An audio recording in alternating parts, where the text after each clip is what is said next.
Another very important fact that we are as artists and filmmakers and people as Mhm. individuals we need is empathy to its truest sense.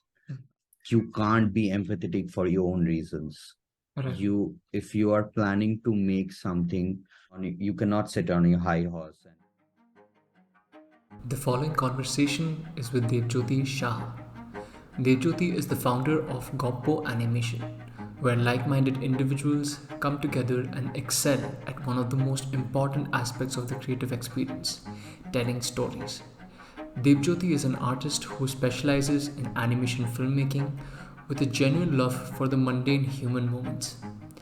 His unique voice has garnered a lot of attention in the world of social media through his projects like Corona, which is a 6-part mini-series illustrating the human experience of the global pandemic. This was a conversation like none other. Devjyoti and I tried our best to expand on the idea of storytelling playing a key role in shifting cultures and shaping our society. We are in the middle of a very interesting cultural and social shift in how we perceive art, creativity, as well as our role as artists. And creative leaders like Devjyoti take the responsibility of bravely carrying this conversation forward. So sit back, relax, and enjoy this amazing conversation with Debjyoti Saha and your host Ayan DC, presenting episode 4 of Art Chats. Let's begin.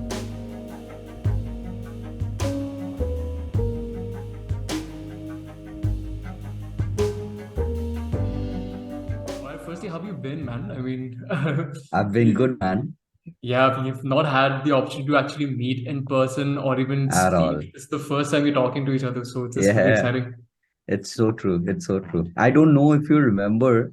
I think we Mm-hmm. had got in touch before. I think a few years ago, uh, when I was actually applying at Zynga. Okay.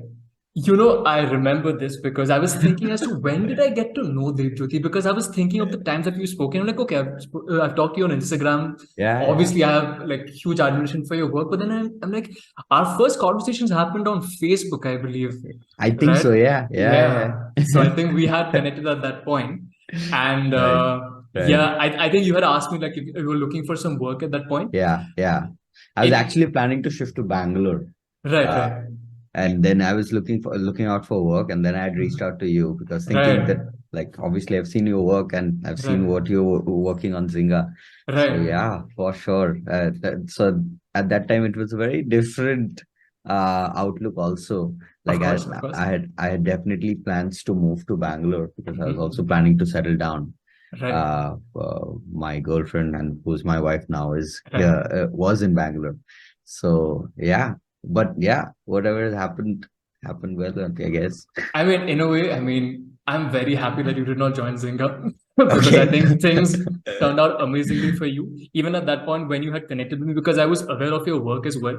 And I Mhm. even also, shared your profile and Right, everything. But right, I don't think something wasn't available at that point. But I was right. somewhere in my head, I also thought that, man, would it be a good fit for someone Right. like you? Because you are by nature a storyteller.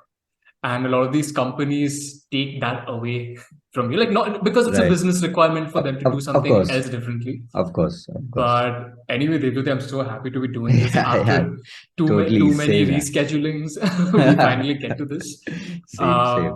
So, where are you currently based out of? Are you in Mumbai? I'm in Mumbai, yeah, You're in Mumbai. yeah. Right, right, right. But I'm Yeah, originally from Calcutta. Yeah, right, right. I yeah. So, mean, your genuine character spirit is very, like, yeah. it's very much present in your Right, work.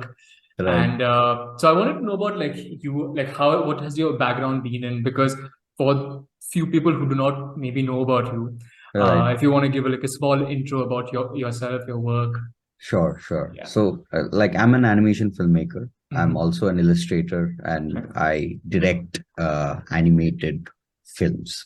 Right. And not just limited to films, any kind of animated content Hmm. that's related to like music videos, like films, title sequences, whatever like I can get my hands on and Hmm. introduce it to the world of animation cinema. Yeah. Right. So I graduated. My stint with animation started back in 2012 when right after like my boards, I had Mhm. applied and got into St. Xavier's College, Calcutta, and Mhm. they had their course in Bachelor in Multimedia and Animation. So that was Right. my first like introduction there, and 4 years there, and then again I think right after I think 2016 is when I applied for NID, Right. and I thankfully got through.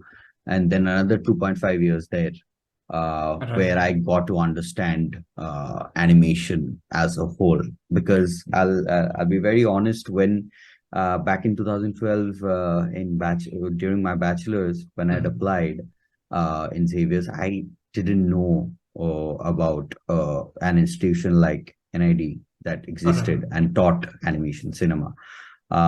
And it was mainly because a friend of mine, me and a friend of mine did extremely well for in our in our board exams.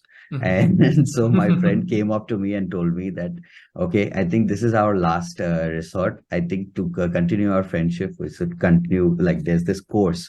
And Right. thankfully, like we got in, and he knew about my knack towards a little bit of like drawing and stuff like that. Okay. But uh so he decided that I think this will be a very good idea for us to like get in. So thankfully, thank God he said that, because yeah, he introduced me to the world of animation. uh Wow. but but it was mainly because I think I got a shelter for the Uh-huh. next 4 years, so I was seeing it like that. Right. Like in my, like now I know, like in the next 4 years I don't need to think about anything else. Hmm. So right after getting there, I did everything else. I paid attention to everything else in college life apart from like the actual subject that I'm studying.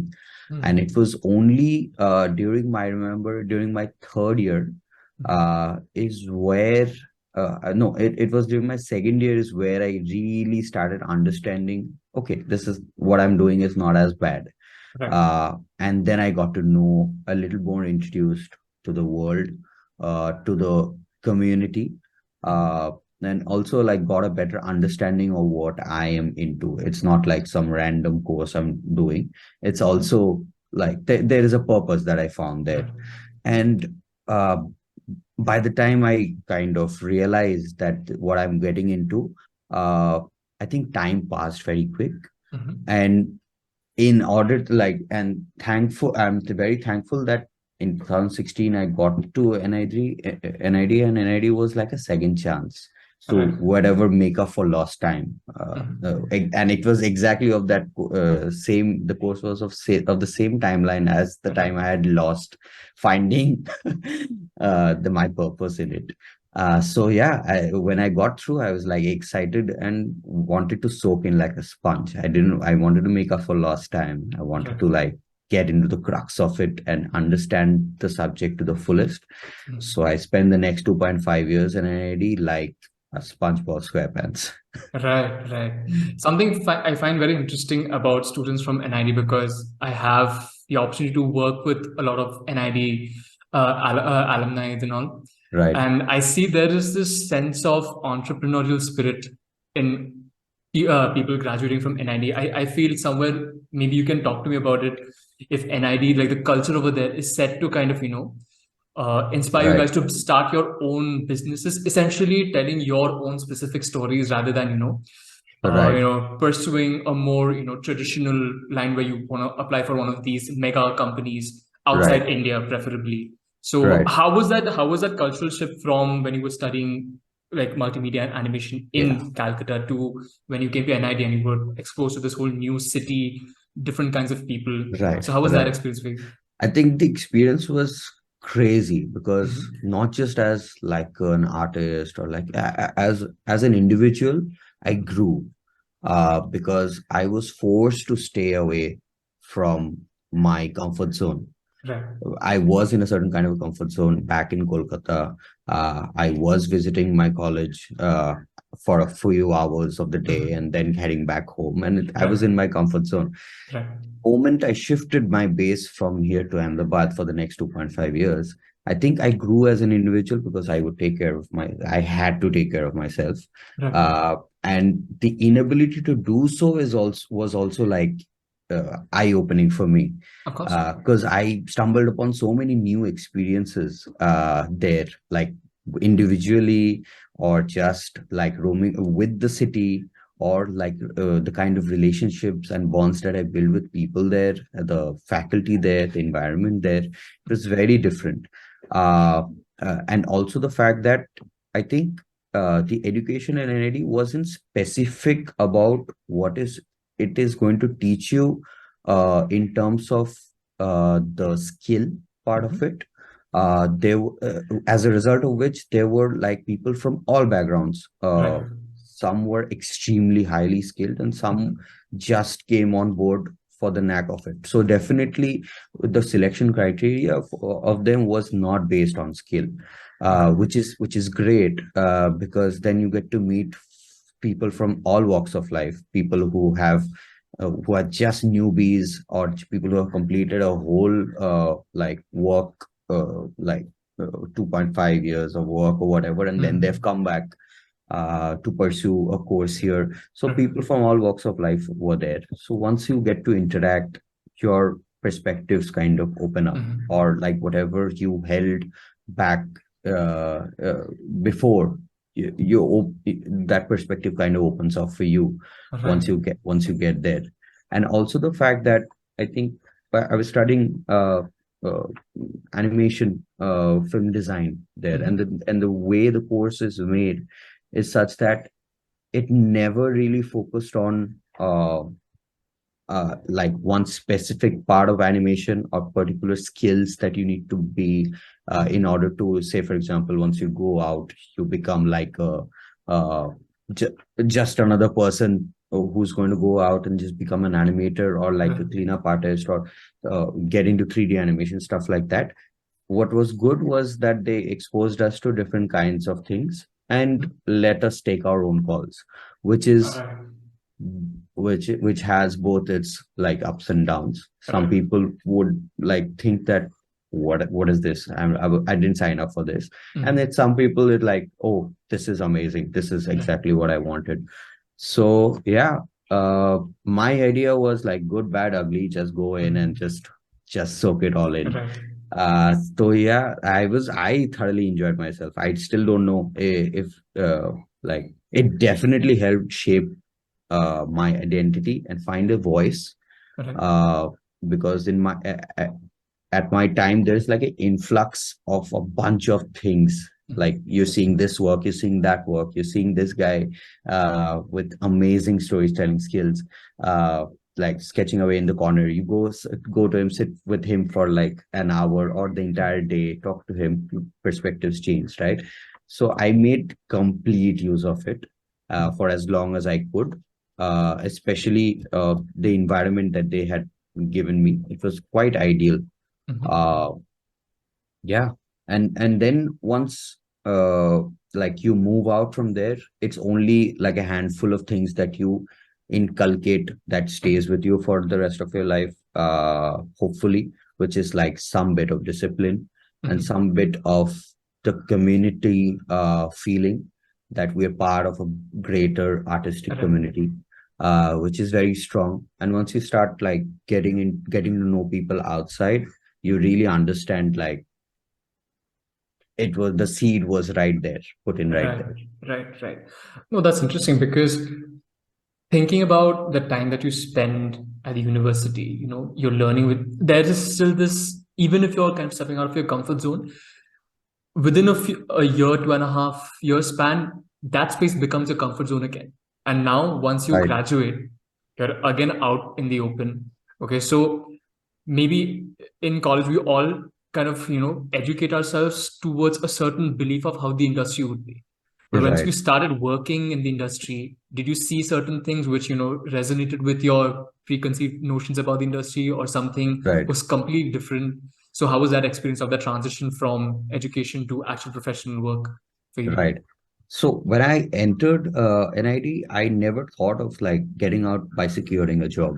Right. Uh, uh, I I knew at the end of the day I need to Mhm. show face at home. Right. and with something Mhm. like, what did you do? Just like 2.5 years of your life, you can't just put it under the rug. Like something needs to come out of it, right? And also the fact that since I think at a core level, I think I found a voice. Like I found an identity of, this is the kind of stuff I want to do. Like I Right. was very clear that I fell in love with 2D animation, Mhm. and I really wanted to make animation films Right. only in this area uh, of 2D animation, because I enjoyed drawing, and I enjoyed that process of rigorous frame by frame Right. work.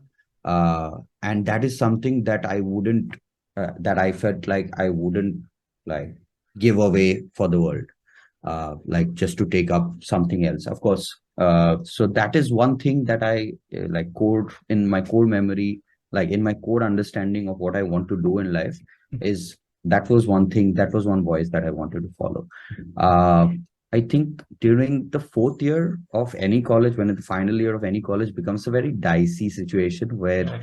all the 2 years of learning or whatever years of learning you have had, like it's all institute, you have like all like theories and stuff like that in your head, Mhm.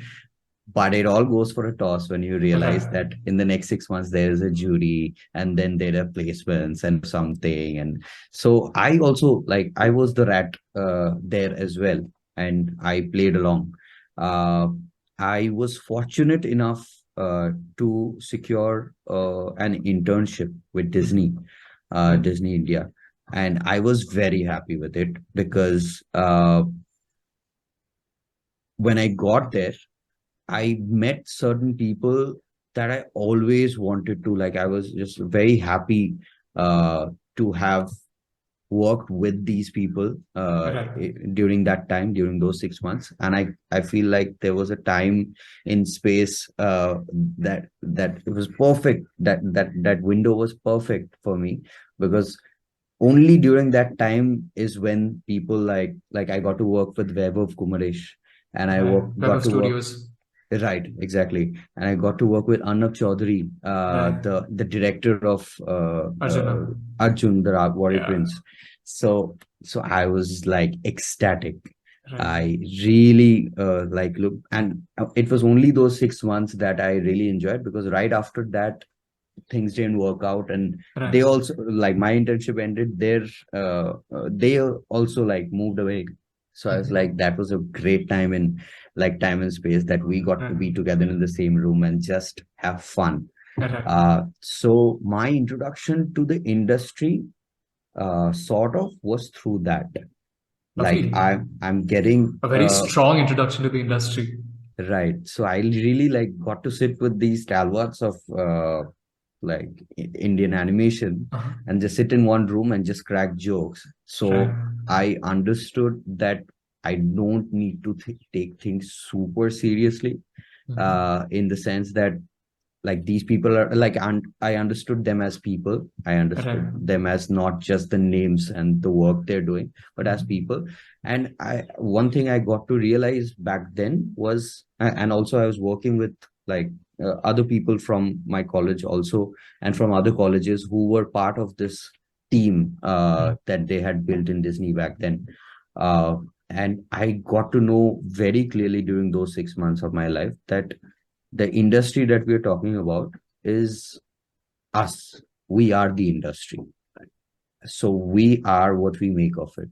So we do not need to probably talk about the word industry in a very like daunting way.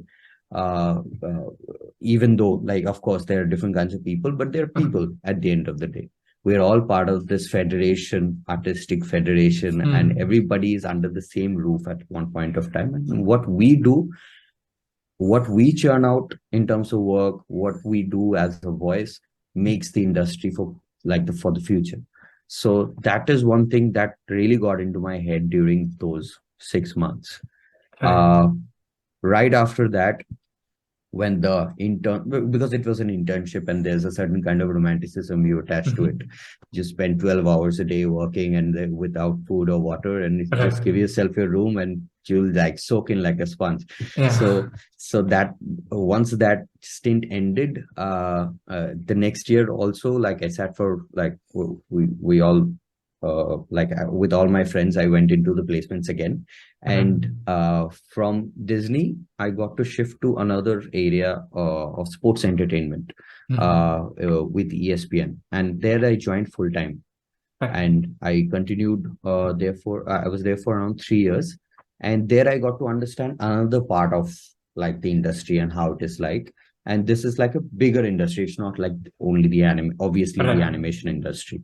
This is like a huge industry that's been running for like years in India. So it's already an established, and you're just fitting as a person in the middle. Right. And you only for a few like only for the time you are required, and then Mhm. like you are moved away, and then you figured out other stuff, and that other person again fits your place. Right. So there I understood like acha aisa bhi hota hai and aisa bhi chalta hai.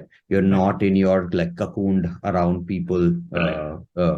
you admire or you look up to. There the I think the sooner you enter the industry, the veil shifts apart, where you yeah, thought that okay, you're coming to the industry, so your voice will always be the most primary voice, but you yeah, soon realize that you are actually essentially a creative cog, but yet a cog in a it's massive true, wheel. Like it's true. I recently interviewed someone named Rupali Gati. She's now a production designer. Her this Yeah. year marks her 25th year in the industry. So Whoa. she's been designing layouts. Her first jobs were designing postcards. And Right. then that transitioned to working with Ram Mohan's team and Wow. doing all layouts for the Disney short films at that point. And she used Wow. to tell us how different the industry was at that point because it was on the very, cusp of international approach towards animation coming into Right. in India. But then everything, exploded, right? Yeah. So we suddenly became like small bits of this like massive like Right. process essentially. Yeah. Yeah. Totally, totally. Like I can't agree more, because like not only because of animation, but we as an industry, like I do feel like a major part of it is like scattered Right. across all areas of and businesses of the entertainment industry, or the Mhm. whatever you call it, the gaming industry. Or we are all scattered as individuals, right? Right. Even though we are under the same roof. Mhm. So every industry has its different work ethics, different Of course. communities, everything else. But I think at a core level, we're all like artists, and we're coming like there's one unifying factor for us. Okay. Uh, What do you so believe? What would you believe is one unifying personality that all of us share with each other, which kind of makes us empathetic towards each other's right, creative drives. So what do you think that would be for you, like I think emotionally on a personal level? I think Yeah. for me is general admiry of Right. other Right. people's work. It's Absolutely. I totally relate to that. And it's not just now limited to just artists, Hmm. like artists as in artists who pick up a pencil or a brush or a Hmm. stylus or something like that. It's also like I was chatting with a like costume designer, costume stylist friend of mine, Hmm. and they recently like were celebrating an accolade that they got, and Right. I felt it inside that wow, this is amazing. Like a win for one is a win for all of us, which is Right. like we were great. But I really felt like I was part of that greater artistic fraternity that I keep thinking Right. about. Right. So I do like it's just general admiration of other people's work is what gives me faith in this Mhm. community, like going forward. Because like I said, the people, like even if it is young people who are working like their asses off and making amazing stuff, Mhm. still not like secure about they themselves are not secure about their Right. work. Right. uh, but like when I see their work, I'm like, how are you even thinking like this? Right. Right. So that perspective, that Mhm. wow, I mean looked at differently as well. That that is also like what makes like once we all realize a true potential of our work and Mhm. our voices, I think we are better grounded and more secure about like what we are doing in life. I 100% agree because I feel it's also a beautiful thing as to at different ages, like Yeah, whether we talk about starting at the age of 16, 17, 18, when everything is so new, right. everything is very passion oriented. Right? Yes, We like looking at these, oh, this is one film that I like. I want to make something like this. right, And then you get into this whole field when it comes to the education side of things, and you see so many different influences come towards you.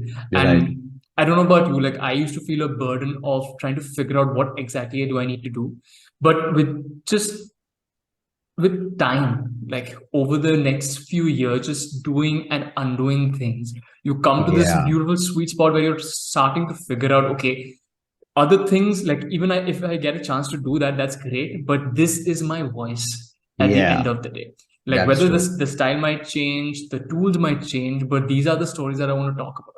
That's so Which true. is where you become a very interesting person to me because when I look at your work, I see this Bengali person, talking about his days from Calcutta. I'm also Right, Bengali, but right. I genuinely feel like I have missed out on a lot of the, cultural things that we did in Where Calcutta. where are you from? Like originally? So Like you're born? yeah, so I was born in Delhi, Right, but my family, my dad was working in Delhi for a while, and right, then we right, moved back to Calcutta. My family's been in Calcutta since right. then. So all like Awesome. Hmm. and then I moved out of Calcutta, and then I went to Pune to study. So a lot of the like core Bengali things I missed out, which Right, I started experiencing now when I go back to Calcutta, and me and my family we travel to Princep Ghat and right, right, like go right, here and there to like try out different street foods and stuff. right, So that's the flavor that I see in your work. So I was thinking like right, even if you did start figuring out what you want to do when you went right, to college, what are those things from your background in Calcutta, your times in Calcutta that kind of right. stuck with you? Because I've seen you really celebrate the, the mundane Right, Bangla moments right. in your work. That's So true. talk to me about like some of these experiences that maybe you also miss about Calcutta right now. Right. Uh, I think it's a kind of a weird thing. Once you have it around you, you don't right, really like it doesn't bother you. right, It's like every day. But once you like move away from home after, especially after like a gap of like I've been there uh, like all my life, and then right, suddenly move away from there. You suddenly feel like, okay, there's a part of life. Of course, there are new experiences and right, new environment to explore and everything. So there's an entry of that, but there is also with comes with that like a baggage of like, oh my God, I just left and I'm missing out on uh, like all the kachori right, for breakfast or like simple stuff like that, or like traveling at the last passenger seat of the bus and taking a right, 2 hour nap, and when I open my eyes I'm in front of my college. right, So all that like daily passengers, like I was a daily passenger in the bus because I right, couldn't take the trains back then also, like it was so mm, extremely crowded. right, So so all, so all of this like weirdly kind of connects to your subconscious. Like all your life you've been like just whatever with the relationship you have with your family, the kind of environment that you grow up in, the right, kind of like the rickshawala that takes you to the school, or like just roaming around in the streets getting lost on purpose just to find like different alleys and avenues. I used to do that a lot in Calcutta. wow, uh, so all that like became a part of finding my own voice. I am a part I have an elder sibling, mhm, and it was only like, yeah, throughout my school life it was mostly me following his footsteps, right, because I didn't have my shit like sorted out, because I mhm, knew like I have an elder brother and he's doing pretty well in all these life fronts, like living life and like mm, being somebody in life and all that. So I thought like I had it sorted out. I also for the longest time thought that I'll be studying biochemistry, which is what he wow, did. oh, I Uh, see, and it was like an institutional thing that my father also studied in the school that I studied, and my brother too. mhm, So it was like going in a like a very much of a process, and I thought right, like I had my shit figured out, but right, it felt extremely liberating after a point to realize that I have my own taste in everything. Mm. My taste in music. Right. If I wasn't introduced to all the Bangla rock or like the top Bollywood chartbusters of the time by Mm-hmm. my brother, like all that is great. But I hear some kind of a weird music that I kind of take by myself. That felt very liberating, Mm-hmm. because that felt very organic, because that was done under no influence of anybody or Right. anything. Immediately you have a connect. So Right. similarly, roaming around, just getting lost into the world and the alleys and everything was a thing that I did on purpose, just to find what I organically can like. and Mm. and taking such erratic decisions at one point in life, uh that really helped me find, acha, this is me, and this is some kind of part I like, and Right. this is what I enjoy. uh Even though like I can like gel around with everything else, it's not like I'm a Mm-hmm. very particular kind of person. I can gel with anything. But finding your own voice, I think, and finding your sense of individualism is very important. And that happened to me very organically through my years in Kolkata when I look back. Right. And Right. also like a big part of it outside Kolkata. So that kind of a baggage, or like data I take with Mm. me all the time, it's all there. So Mm. from time to time, if I'm feeling something, and I have been very vocal about and very organic about what I put out as my work online. If I'm feeling something, I'll just make something out of it and I'll put it Mm. out there. And I could see people, especially something related to Right. my time in Kolkata. If I put out there, I could see a bunch of people also like reacting to it, and Right. I feel like this general sense of like A sense of connection, belonging. sense of Yeah. belonging, and also the fact that uh, the people who are also liking it are mostly outside Kolkata. Right. Uh, so it becomes a little bit of a, like a happy, sad thing also. Right. It plays to the nostalgia of not getting to Right, experience it on a daily basis. right, Because I think even I think one of your images I was looking at recently was of this. I think few people sitting in front of the Victoria Memorial Hall, and it's like a Kalboy Shaki Jhor right, right, right, right, happening, and right, right, that immediately took me back to how the weather is around this right, time. right, This right, around this time of the year in right. Calcutta, It's which true. yeah, which brings me to this interesting part where I think about anyone, using their culture to tell a story. Right. And then you see a lot of these big companies, they try cultural appropriation with their projects. For example, they'll have an Totally, entire crew working on something which is not part of their culture, but obviously that's great. You want to try out different totally. things, but somewhere something goes wrong. So what do you think about that? Like what do they do which does not really eventually Right, connect with them? Because obviously for someone who's not part of that culture, we can't expect them to like really sell all right, of those right. things. But if they had to Totally. do it, for example, even if you had to work on a project which was more attuned to a different culture, how would you go about even researching, even understanding what marks a good story for them? How would you go about that? Right. I think this cultural appropriation thing is a very picky subject, Right. in terms of that, if you even if you take like the independence of India, or Mm-hmm. like the East India Company, all these Right. films that we watch, Right. all like not every foreigner who was on board Right. during Of that course. time was evil and like crazy minded. Absolutely. I'm sure like it depends from individual to individual. So there will be people who will disagree with you no matter what. Right. It's not like nothing is black and white in the world. Mm-hmm. So cultural appropriation is happens when a particular one person or like a group of people come on board and say, okay, all Bengalis love fish and all Right. Bengalis like eat water. so Right. so Right.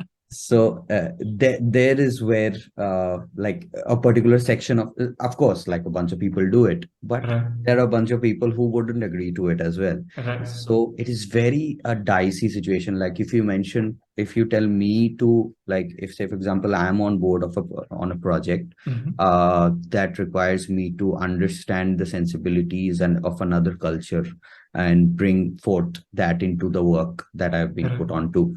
Uh, One major thing that we really require, I know, to understand at the back of my mind, the understanding is I can't make everyone happy.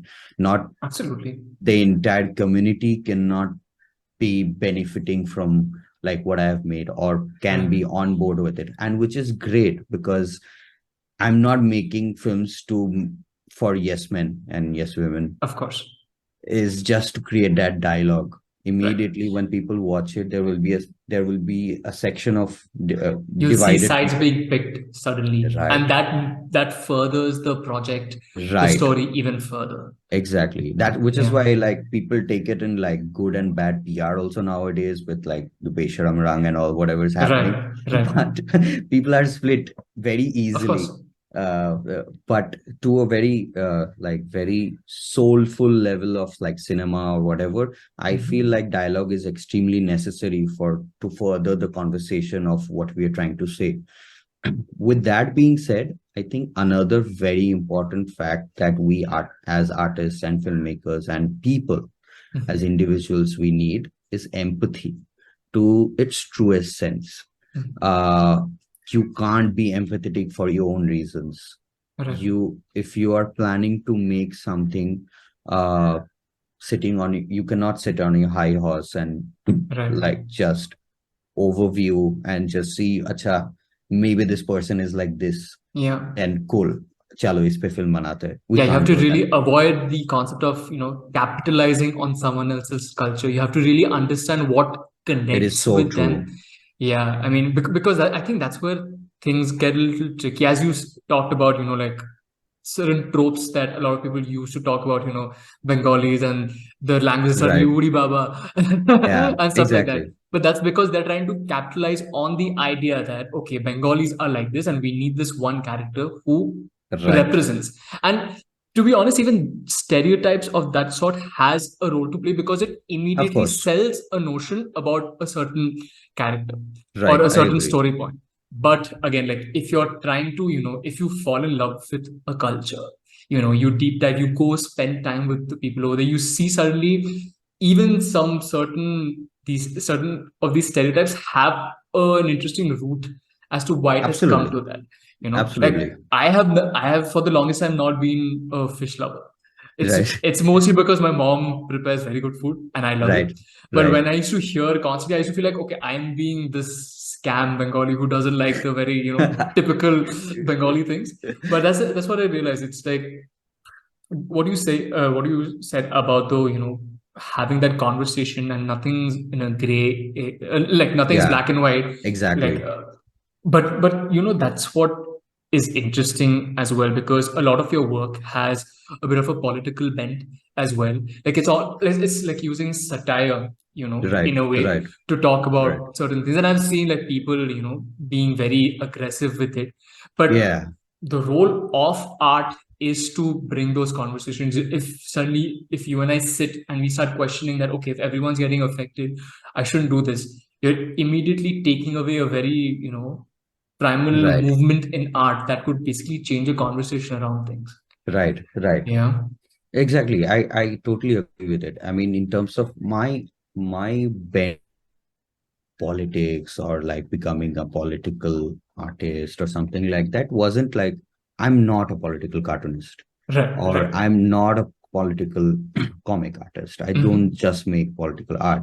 But there are certain things when you stay in a society, when you're part of a society, there are Mm-hmm. certain things that you imbibe, and there are certain Right. things when you like have a lot of it, you want to like put out there.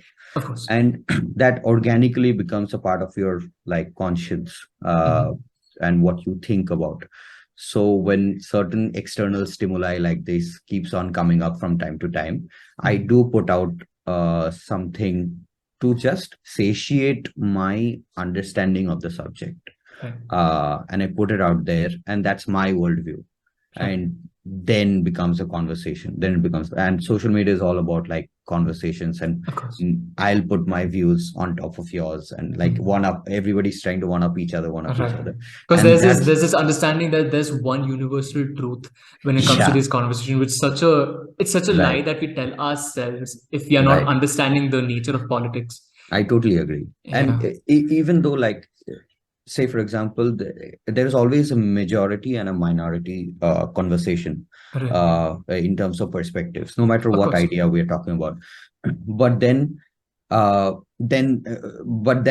that part is also like not black and white. Of Majority course. and minority cannot be a black and white. There are also grays in the middle.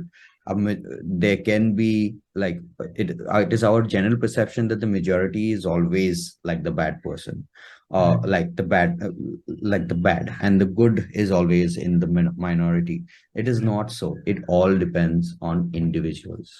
And Absolutely. say, for example, if somebody who is an individual is strong enough to make an impact, does something which may or may not be liked by people, Right. as soon as he or she does that, there is a conversation, and there is a follow up, and there is a like a whole cloud around it. So it's Right. all based on decisions we take as individuals at the end of the day. And that cannot be stereotyped into like one category or the other. So it really breaks my heart sometimes. So when it does too much, then I put out something, Right. uh, and I get a lot of flack for it, Hmm. honestly. But it doesn't really matter Did because it bother you at some point when initially when not you at all. started getting no? That's Not at very all. interesting. Okay. Not at all, because at that time, I think two of my friends also, like, they're like fully into like they're still not political cartoonists or artists, but Mm-hmm. they also have put out work in terms of like politics and stuff like that, just voicing their opinions. Uh, and whenever you voice your opinions, there's always going to be somebody who's going to be pointing a finger at you. Right. So I got to know from a very early time. So it really didn't bother me. It was anyway in my other messages tab. So it and Right. all the comments anyway. And like it's not like I'm going to go and like their comments or something like that. So it Right. really didn't bother me. What was interesting to see, however, was the different kinds of perspectives coming from different kinds of people. Hmm. Uh, Say, for example, based on their geography, or based on their worldview, or they're like just a random troll account. They're Right. saying the same thing again and again and again. Right. So you kind of categorize कि अच्छा है, ऐसा type का होता है. These are the Right. kinds of comments that you kind of get, and you get some comments like yes, you're right, and all that. You get Right. comments of like good comments also, but I'm not here to like get likes on that. Right. So Right. it's just about it. Yeah. So Very interesting. but I do feel like at this point, when I started, it was only a few years ago, and my journey has been like what, from 2018, Right. mostly Mm-hmm. 2018. Apart from that, like if I take away the entire college journey, then it's just 2018. I'm a young chap.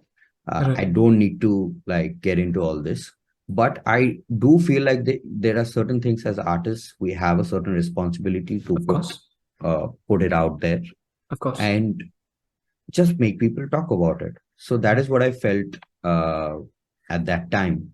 But if you ask me now, I have done very less of that over the years. It's Mm. just gradually going down. Maybe it will come up later. I don't know if something. Mm.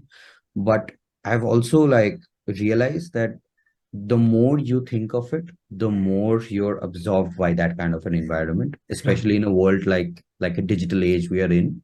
Mm-hmm. If you want to seek, even if you say, uh, like if I say IKEA right now, I'll see Mm-hmm. 5 minutes later an ad on my Right. phone that. So the universe, it's very easy for the universe to conspire Right. Right. against Right. you in this digital age.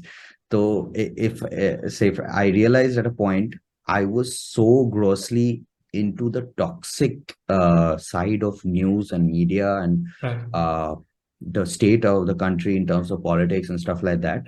I was only getting marked by all the negativity that is out Yeah, there. it Uh, encapsulates you completely because like yeah, it's I've noticed this like even in the beginning I used to think if you go to Google search right now and you have you if you write pros of this political opinion, you will find 100,000 results.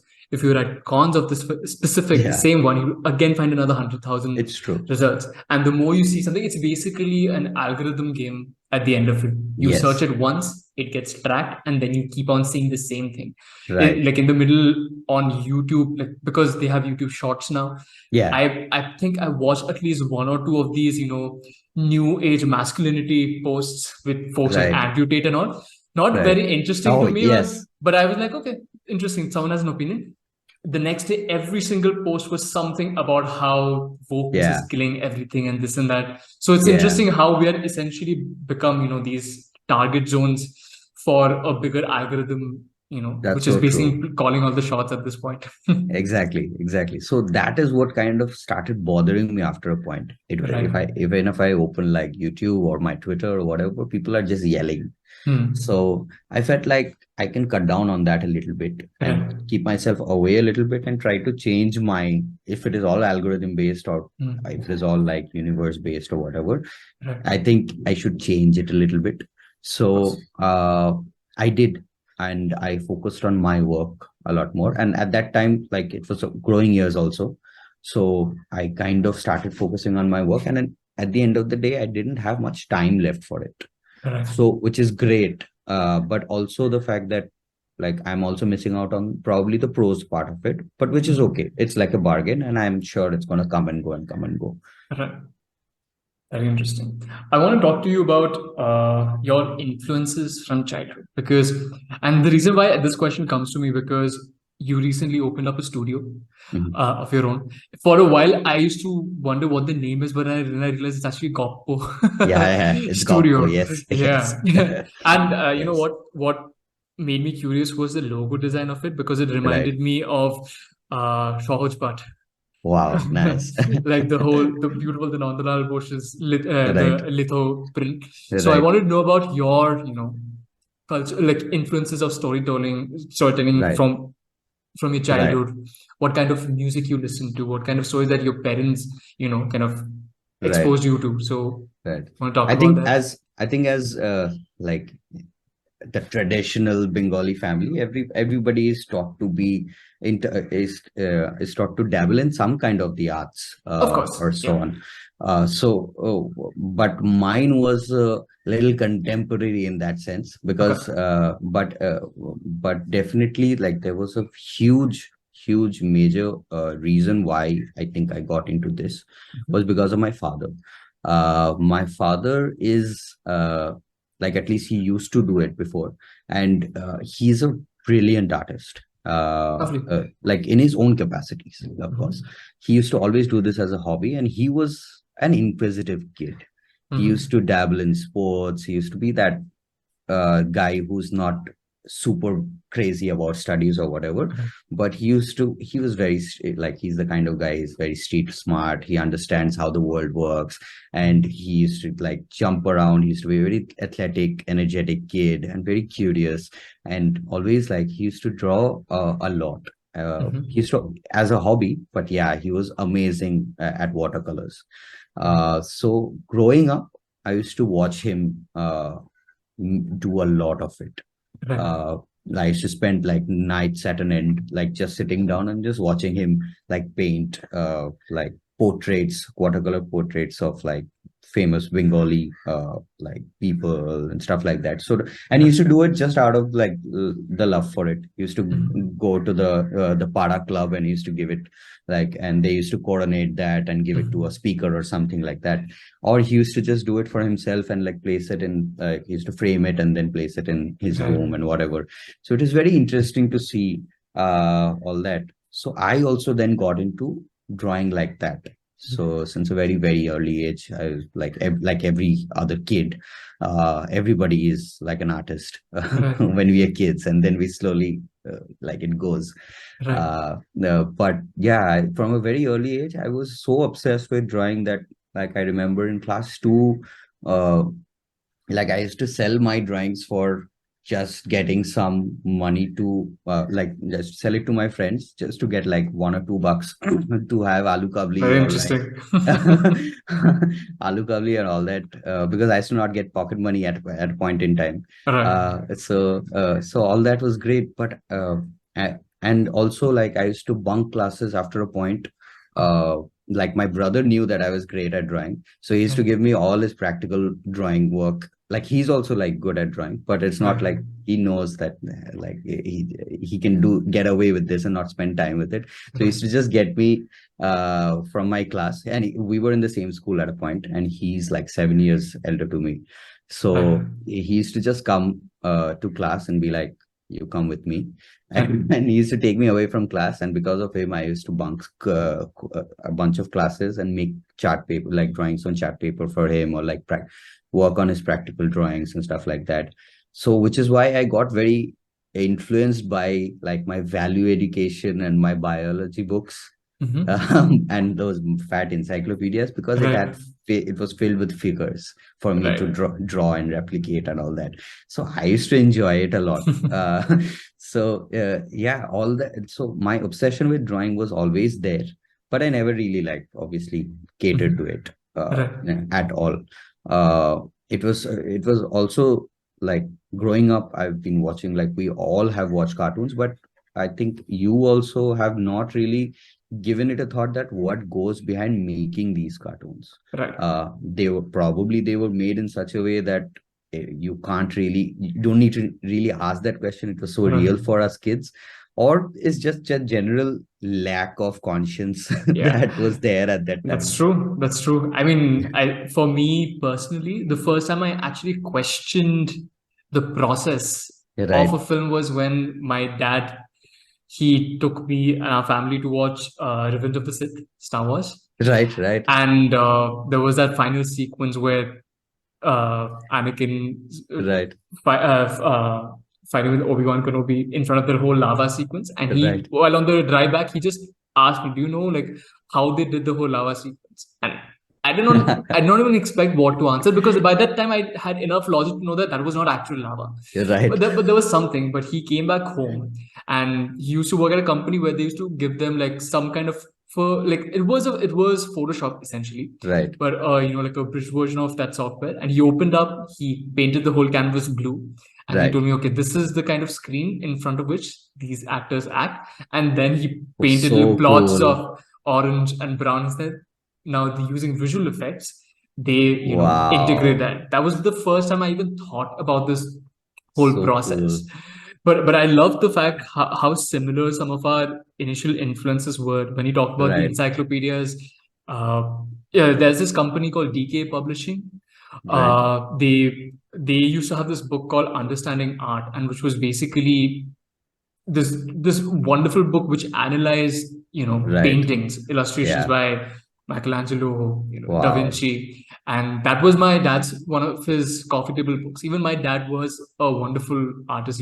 He's been painting throughout his life. wow. So that's Amazing. when I started hearing you talking about it, I'm like, oh wow. I love there is this commonality Right, in a lot of Bengali kids as well as they grow right. up, because the art is something that's never looked away from. Totally. Maybe it's not looked upon as a career decision, but Exactly. Exactly. eventually they are okay with it. Like there you will always be like you will always have your parents be a little pragmatic about the whole decision as to like, Right, okay, go ahead and do this, but figure out to generate income out of this right, eventually. right. But we've never, I Exactly. don't think either you or me have ever faced this whole conversation where they say that no, this is like a no-go zone for Right, you. So right. that's very interesting. So mine was a little different on terms of like you said, to in Hmm. I think it's their insecurity that whether my child will be able to make Of a course. business out of it and live, like pay his bills out of it. Of course, it's a Uh, fear, like it's a logical fear, Right, to be very right. So honest. my Yeah. father is to, like, even though like he knew that I'm into this, and Right. like he has also been into this, but never took Hmm. it as a like a very serious thing. And he's like he never took it as a career option, even Right. though he was damn good at it. So he also, whenever he used to see me, like drawing or whatever, he used to encourage, he never used to discourage me, but he used to say Mhm. that your hand, like you have such steady hands, such nice hands. I think you'll with those hands are of a doctor. Interesting. He has become a good surgeon. I'm like, okay, that's a very smart way of playing it. But yeah, I don't know if I would have. I think I would have been a horrible surgeon. But so Well, yeah, wow. Okay, that's very yeah. interesting. Yeah, Uh, but when the decision came of me pursuing something like this animation, I felt like there was no push against it. hmm, Not a crazy push against it. They just hmm. wanted themselves to assure, like me to assure them that what I'm doing is what I know. Like I know what I'm doing, something like that. Very interesting. Even as I was discussing with you while we were talking on Instagram as well, I've noticed this beautiful shift in culture of how creative professions have been perceived now in India specifically. A lot of parents have opened themselves up to the Totally, understanding that this is a viable career choice in general. totally.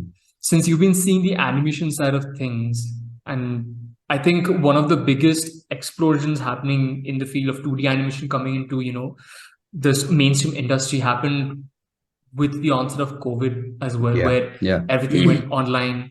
A lot more TV shows started coming in. So I Right, started seeing a lot of fellow colleagues started working on title sequences for different right, TV projects. So how was that experience for you? Because you worked on quite a few interesting projects right, recently, right, even with your music video collaboration with Divine. right, So how, right. how has those experiences been like? How do you guys get in contact? Do you directly communicate with the specific artist or it's through Right. a studio? How has that process been for you? I think social media has a lot to play on that front. Mm-hmm. In terms of just the mere discovery of work Right. and just looking for fresh products.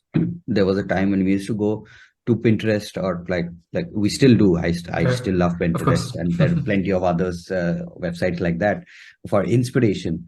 But there's still, like, then you go to YouTube, then you go to Vimeo, all that for inspiration. I think Instagram and like other social media channels are used in such a way to find new, more fresh work Of course. as inspiration. So, and also it provides you a platform to just connect on a level with Right. these kinds of Right. artists from all over the world. Like you can follow on the same app, you can follow Beyonce and you can follow Mm-hmm. your favorite artist. Of course. So it creates a big like bubble of sorts, and then like which is not going to burst anytime soon, because a lot of Mm-hmm. people, the entire world believes in it. Right. So what it provides is like a safe space for people to put out their work, and Mhm. also other people to discover work and just reach out. It's Right. very easy for people to reach out. I remember like also like when we were growing up, there was a time when we were growing at a time where we were still forced to think about engineering or medical as an option. But I'm Mm-hmm. sure our next generation will be fighting for who's going to be who's going to be an artist. Right. And to break out of the plug, I think somebody will say that I want to be a doctor or something like Right. that. So in that way, I think we have become very liberated and open as a society, Uh, as a community, that people are more open to taking up different kinds of like career paths. right. And also the fact that w- immediately when they love what they do, that's making them love what they do. And immediately Mm-hmm. when you love what you do, your work is coming out as fresh, and it's very easy That's for you to get discovered, rather than putting up like making a CV and putting a mm-hmm. portfolio link and sending to different people at one Right. point of time. So that becomes like a virtual portfolio of sorts. Of course. uh, and definitely I would say in all these coming years, I think from 2010, Mm-hmm. I think this another shift in generational work or career paths Right. has started happening, where the industry is moving towards a more like, okay, now we know what we do, we have already set up the industry, we have the people around us who know their shit, uh, and the industry is huge, uh, Right. and we also have our stories in place that we want to talk about. Now let's look inside of us and like Right. start churning out things by our own. I think that shift in mentality has happened over the past 10 years. Mm-hmm. uh, and it would be a lie to say like just in these 10 years this has been a struggle, Of and this has course. been a process. It's been a process for like all the stalwarts in the industry of any Right. industry, like games, like art, whatever, animation. They're all trying to do the same thing, Of course. is put in a process and make a huge shift in the mindset of people is what they're Right. trying to do. That's why we have reached where we are. So like we have only to thank our like the previous generation, people who have been at it all their life. So definitely then there has been change and there's been a shift in the mindset of people that Right. acha, I have stories to tell, and I will be a storyteller. The word Right. storyteller, while I was growing up, the word storyteller never occurred to me. Like nobody around me said storyteller until like Right. 2015 Right. or Let 2000. alone visual storytelling, just the Yeah, concept of storytelling. Yeah. exactly. The concept of storytelling as a word has really blown up right now. It's on everybody's mouth. Uh, from people big or small or whatever, people are talking about storytelling as a subject, which is Right. incredible. This is what we wanted for years to come. So immediately when there is the people who are learning now or starting to get into this industry now have a immediate head start. They all have an understanding and information about अभी तक क्या क्या हुआ है, and they Right. take it forward and say कि अच्छा now we'll bring this to the table. So it Right. becomes even more accessible, which is great for us as an industry. I feel. So for me, I think 2018 I was juggling my like I was very happy with the job I was doing. I was satisfied, but there was a point I was paying my bills. I was staying in Bombay. I was to come back home. I was to cook. I was to like feed myself, and I was to Right. relax with my friends. It was a very comfortable few like years. After that, I think I started feeling a little bit of a void in terms of the creative aspect of satisfaction part of it, Right. in terms of work, because obviously you're working on a role that allows you to work on only certain parts of things. And but what about the other parts? What about the extra energy that you have left at the end of the day? Do you spend it on like just living life and just relaxing? Because it gets a little boring after a point. So what do you do with that excess energy or that that need for creative satisfaction? So that is when I started working on the like on my own stuff. uh, and when I was putting out my own stuff, I remember 2018, 2019, I was working side by side and putting out my own stuff on Instagram. And Right. this was when uh, there's this guy, the director Akash Bhatia. He reached out to me through a friend uh, who had given my name because he had seen my work on Instagram or Right. something like that. And he basically, then we spoke about a potential collaboration on like a film about this Right. woman runner, and needs to be like an animated title sequence and all that. We get to this was back when like there was no foundation of the film Loop Lapeta Right. also. But then a few months passed by, and I put out. Then COVID happened. Uh, like in 2020, early beginning, COVID happened, and I started making this series, Corona, which was like a six-part short animated series of like different stuff that I'm experiencing during that time.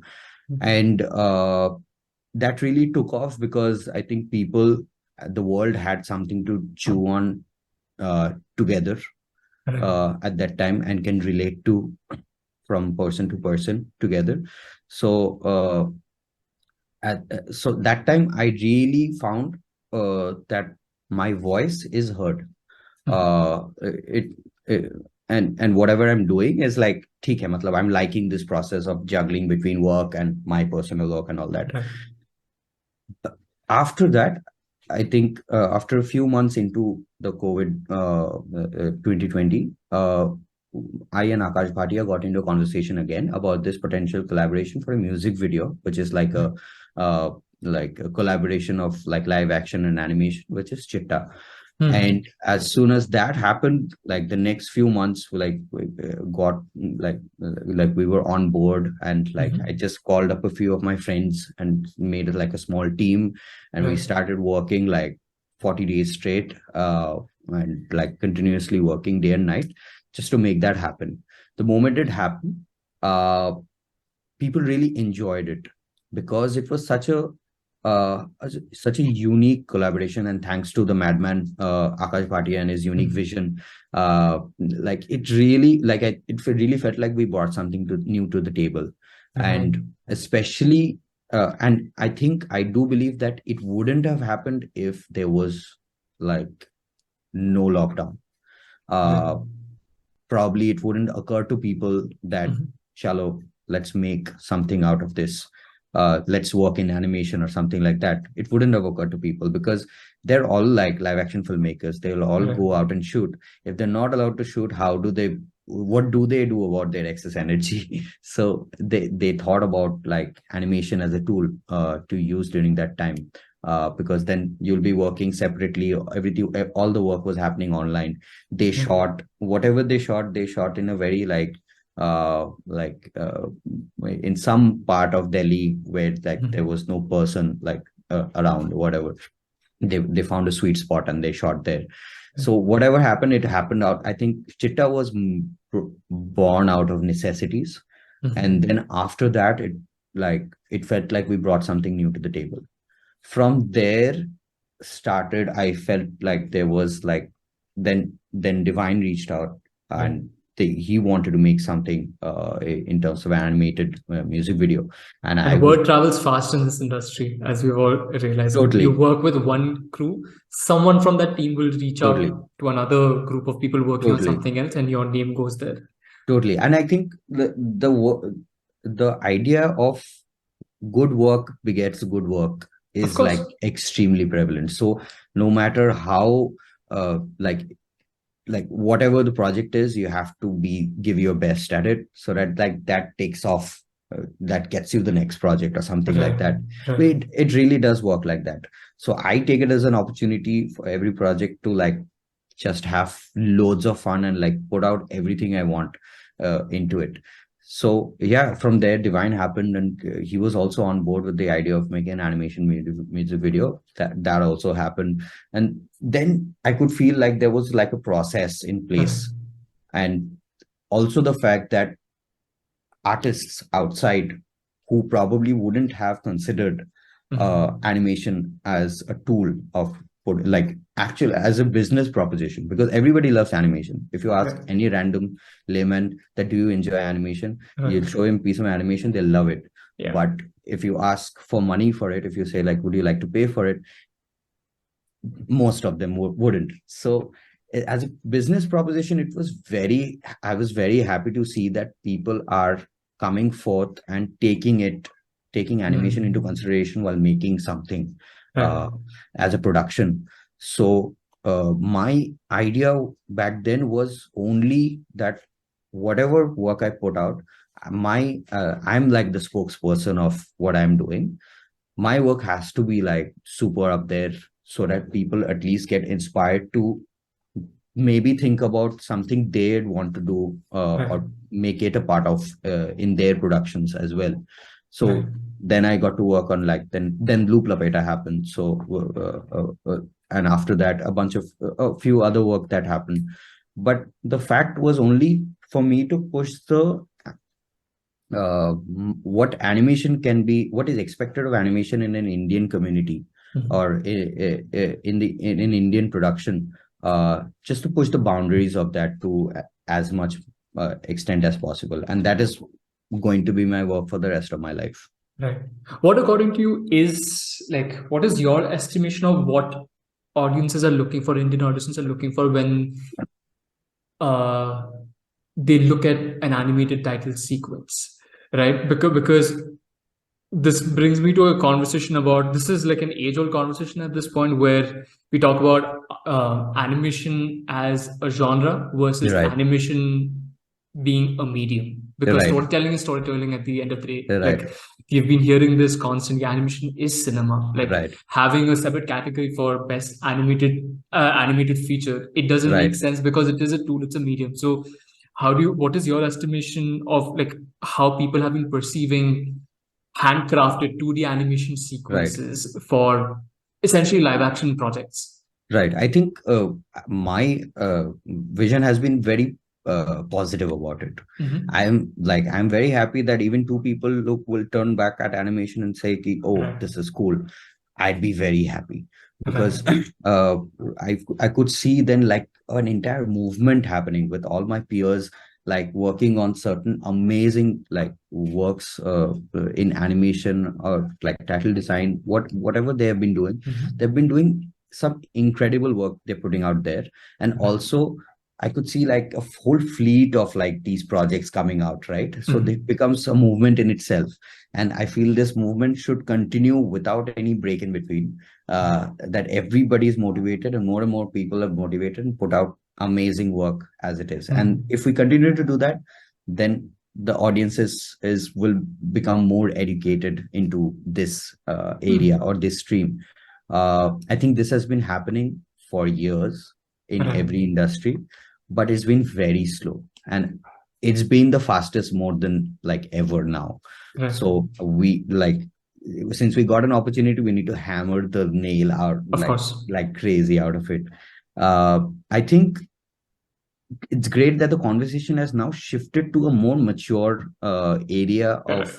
where we're talking about animation as cinema, and it's all like animation is just like a medium, and you're using your the skills of you as a storyteller, and you're focusing on telling stories. Right. uh, I think the word of mouth like the word of this to the 2023 2020 2023 is storytelling, and Mm-hmm. everybody is on it, which is incredible for us as an industry, because now already people are seeing different kinds of films. Of People course. are not watching the things that they were watching 15 years back. Right. People are watching all nuanced kind of storytelling about everyday life, about everyday people, Right. and loving to see their own stories being told on a big screen. Mm-hmm. So immediately there is a change in psyche of people. So they're Mm-hmm. more welcoming and more inviting towards new things. Right. And our option, which is like a big doorway for us, is like, come, we already have like a bunch of amazing things to show Right. you. Come, just see. And that is, I think, even that is going to push the horizon even more. And there will come a point where people will pay to watch stories that's just been drawn Right. uh in cinemas, and it will be the theaters will be packed. Like we are, I'm sure, like from Ram Mohan's time to Disney's Mm-hmm. time, that was something that Disney has been able to do with Right. its power in like distribution or sales or whatever. They became a multi-million dollar industry, and in spite of us being in large numbers and with great stories to tell about our own stories, like Mm-hmm. we have our own stories to tell, and we have realized that, and we have also realized that there is an audience for it. Right.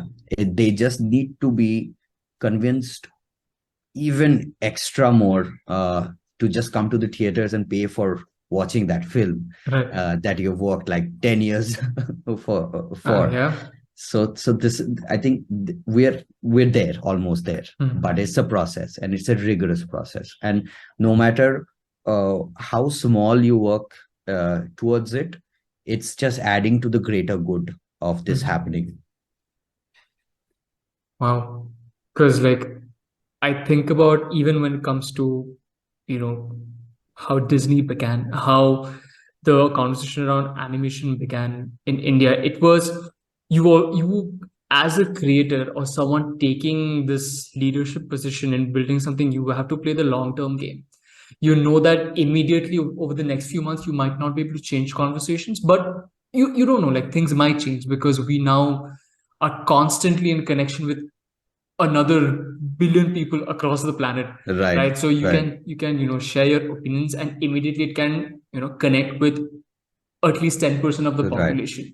So true. But as a creator, where you have to basically plan your steps towards creating a project, right, which would, transcend conversations over a certain period of time. You have to essentially play the the long term game. Right. So like, even if if you had to speak about your initiative to build a studio, right, so what kind of conversations are you thinking of? Because building a studio means that you have a certain goal as to where the studio will take you as a creative Right. force. So Right. what has been that, that foundational thought process, the decisions Right. that you made towards building a studio? How has that been for you? Right. I think like I'll just before that I'll come to like a lit. I don't want to sound negative, but No, no, of course, yeah. it's just like this conversation, like we just talking about like the world, like is just one push away Mm-hmm. from people to get like completely more engrossed into Right. what we are doing. But if you see, it's 2023 and conversations are happening in developed countries about adult animation now. Right.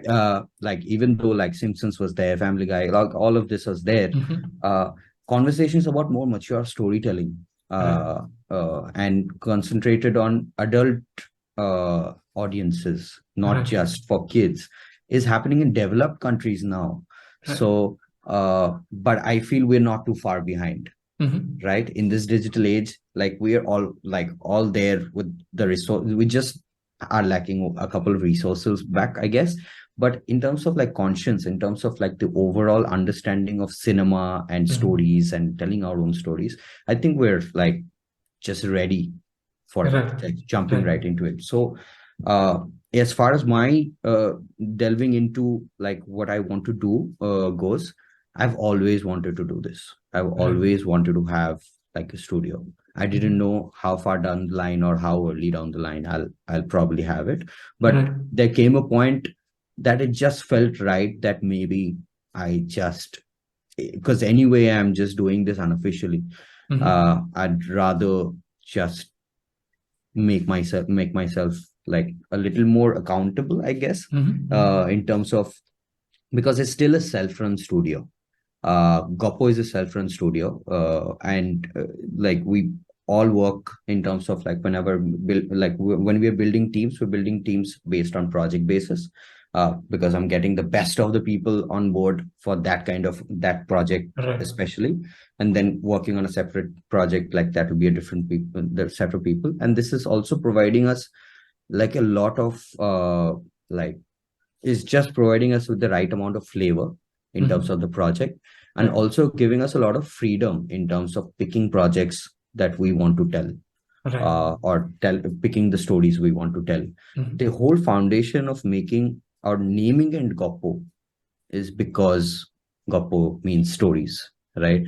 And my idea of, and I developed early on, something that I developed early on was my passion towards telling stories about people and their environment.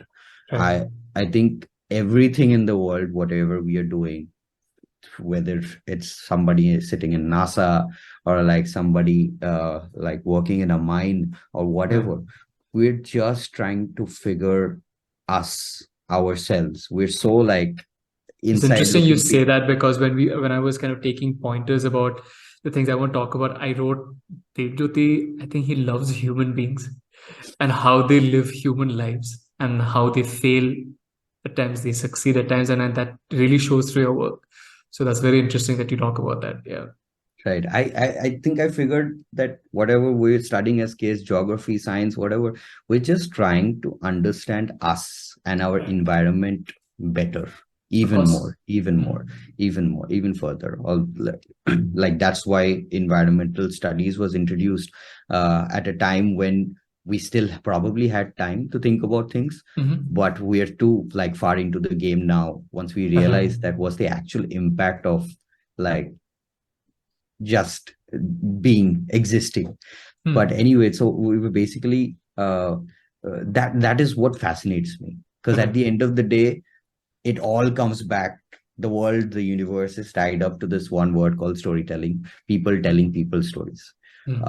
And since we are so diverse, our narratives are extremely diverse, our environments are extremely diverse, and to bring something to the table that I really feel for, and again, it ties up to the word empathy that we spoke in the beginning. Uh, when I empathize with some story that I really want to talk about, I bring that to the table and I make it to the best of my abilities. It really doesn't matter. Of course, it matters in a viable sense, but it really doesn't matter how amazing it has turned out, Right. because I know for a fact it's amazing if I put my heart and soul into it. And I've enjoyed the process, because my Mm. process is the main game here. Of Because course. like at the end of the day, if I am not getting something out of it, it really doesn't matter, because I've enjoyed myself in the process. So Mm. yeah, so the foundation of Goppo lies in people telling people stories. Right. And I want to tell stories in whatever formats that comes into. It's not just films and stuff like that. Uh, but yeah, that is the like the basis of Goppo. That's interesting because a lot of the work that I've seen from you, because we were talking about stories on a, a level where it's changing conversations and all, but a lot of the work that you do also speaks of mundane moments in life. Right, The simpler, smaller, like an right, emotion, like a fleeting emotion being distilled to its, microseconds, right, essentially. I remember like recently I was looking at one of your Insta images where you were talking about the fact that your partner bringing you a cup of tea, right, right, while you're busy, right. like delving, like stuck in deadlines and all. Yeah, That just the simplicity of those moments. So, what place does these kind of fleeing moments have in your life in terms of your relationship with your partner, your friends, right, your family, or even like if you're traveling somewhere, like how if for someone who's studying right now, maybe as individuals we have evolved further where we can tell these stories from a younger age, but for someone who is learning how to understand storytelling, how would you right, kind of ask them to approach storytelling even from the simplest perspectives of life? right. I think this question is like it's a very good question, and in terms of understanding the whole idea of it itself is a process. Right. And I think it takes time, and I'm very early on in that process. Right. So I am no one to like say it, but whatever I've realized that I enjoy talking about is, I think your life is, say for example, if I want to make a film on you, uh, 10 years back, I would have thought, "Ah, how am I going to make this film?" Because then I'll need to know all aspects of your life, Of course. with like social, how your political views, like Right. what you with your different kinds of people in your life and all that, and what's your purpose, what's your work, what do you think about as a human, all of those things. But I think as I went like as I started figuring out, I started focusing on details of certain things, and I started Right. focusing on the simpler stuff, the pauses in life, rather than when the life is moving, life is going.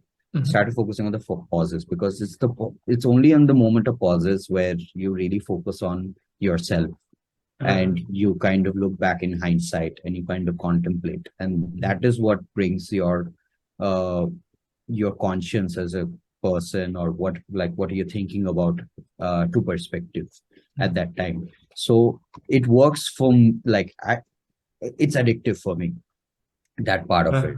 Uh, I think there is a certain kind of romanticism we kind of tend to connect with all the simpler things in life.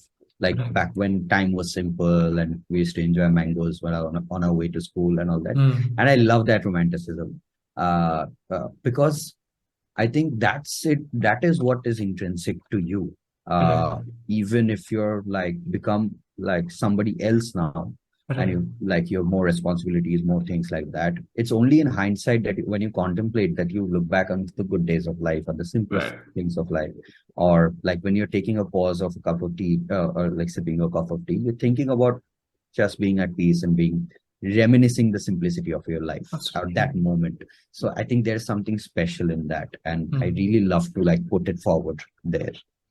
What do you think of, like that makes me think about all the things, like even right now as we're talking right now, we both of us are in our own homes, with the Yeah. comfort of being in front of the computer, everything sorted. At some point in the future, we might not have that for maybe for whatever reason. Okay, Mhm. things change. You probably move to a better lifestyle, Right. but this moment stays with us, right? Totally. So we think about this like everything. Like I don't want to dull it or think of these things in a perverted way, but nostalgia plays a big role in attracting people, even in terms of like marketing, in terms of selling an idea to larger masses. We've noticed how much since the onset of meme culture through social media, Right. it was funny because we thought that we You were could the relate. only people dealing with it, but no, everyone's dealing with it. Right. And now Right. that has been pushed to more deeper and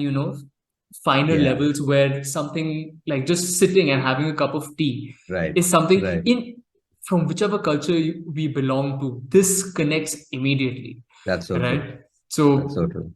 that makes me very interested in this whole idea that where storytelling is right now and how further can we push this in the future.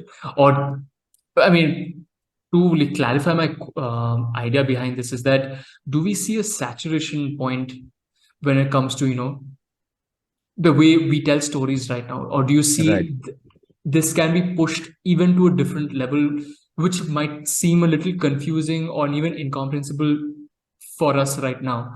But what do you think about that? Like I think, how we think about storytelling right now versus how we will be thinking about it 10 years down the line, maybe. great. That's a great question because, like, if we think about it, there the industry is filled with certain kind of tropes that we Right, kind of keep shifting right. from time to time. There was a time in Bengali cinema where there's art films, it was called, but it Hmm. was basically realistic films talking about real people and real, like, Hmm. normal middle class people. But it was looked at in a different way. Right. Uh, there were only a handful of people doing it, and there was only a particular kind of target audience that used to go to the theaters and watch these kinds of Of films. course. Rest of it was all like taken either by Bollywood or Bengali commercial cinema, which Right. was like filled with action and like intense romance and stuff like that. But then came a time where, like, those kinds of films started getting more prevalent. Right. Like, art films were no more art films anymore. Hmm. They were slowly starting to get into the skin of people, and Right. more and more people were flourishing to the, like, the cinemas to watch those. And there was a sudden shift from those. There came a time when there was a sudden shift from this kind of cinema to that kind of cinema. Right. And I'm pretty certain there will be a time then they'll shift from this to something else. uh Hmm. 'Cause I remember that I was watching this short interview where there was an actors roundtable. I think Hmm. Tom Hanks was talking, and he mentioned, what was the what did he say? I think he said, this too shall pass. Uh, Right. so if you're feeling great, like, that's awesome, but this too shall pass. But if you're feeling like down and blown out, that too shall pass.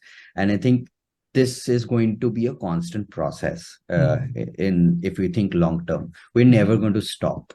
Right. We're never stopping. Even if we stop, we as an industry, like just become obsolete because of AI models coming in and whatever, Hmm. is just in the greater aspect of things, is just a pause. It Of is course. going to be only a pause.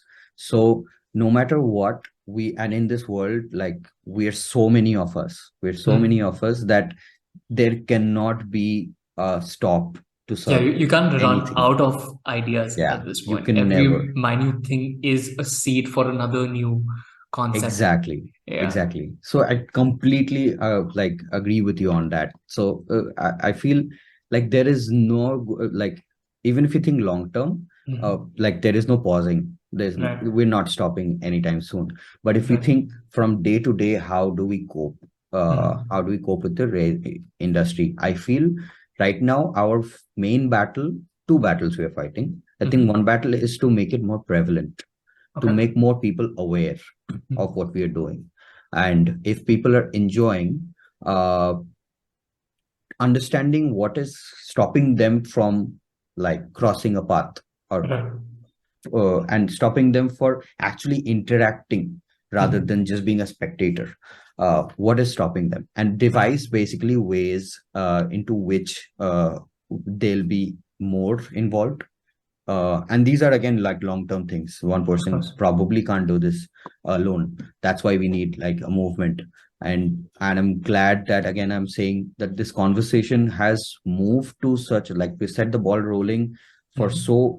so long, that this conversation has reached this point in time. Right. And अभी time है तो करो, मतलब सब मिलके, like it's just a movement. I and we're agree. trying and we're trying to build on top of whatever has been Mhm. built. And there you will see all kinds of different perspective, different kinds of Mhm. narratives, and different kinds of styles that come Right. in. uh, and then one gets picked up, the other doesn't, or something like Mhm. that. There was a film, like, you remember old films that had incredible amount of animation, old Hollywood animated films like Right. Treasure Island or Right. whatever. They were so good. They were so well made. Or like that Moses. I don't remember the Right. name of that film. Right. Uh, but they were so well made. And there during that time there was an audience to take films like that. But over time that audience developed into something like the audience of Spider-Verse, uh, Mhm. which is a completely separate, groundbreaking Right. kind of. So the audience is just looking for some fresh things Right. to lay their eyes upon. Firstly, that is one thing. Mhm. They want something fresh to look at. They want something kick-ass to look at. Right. Once they get that, they want to see how, okay, now you've got my attention. How deep can you take it down the line?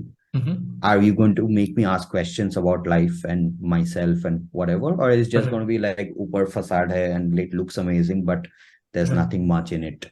uh, and there is the second most tougher battle that we are fighting, that that that kind of connects the dots to our Mhm. storytelling. Right. And it's just not a medium that we're making amazing looking cool stuff, Mhm.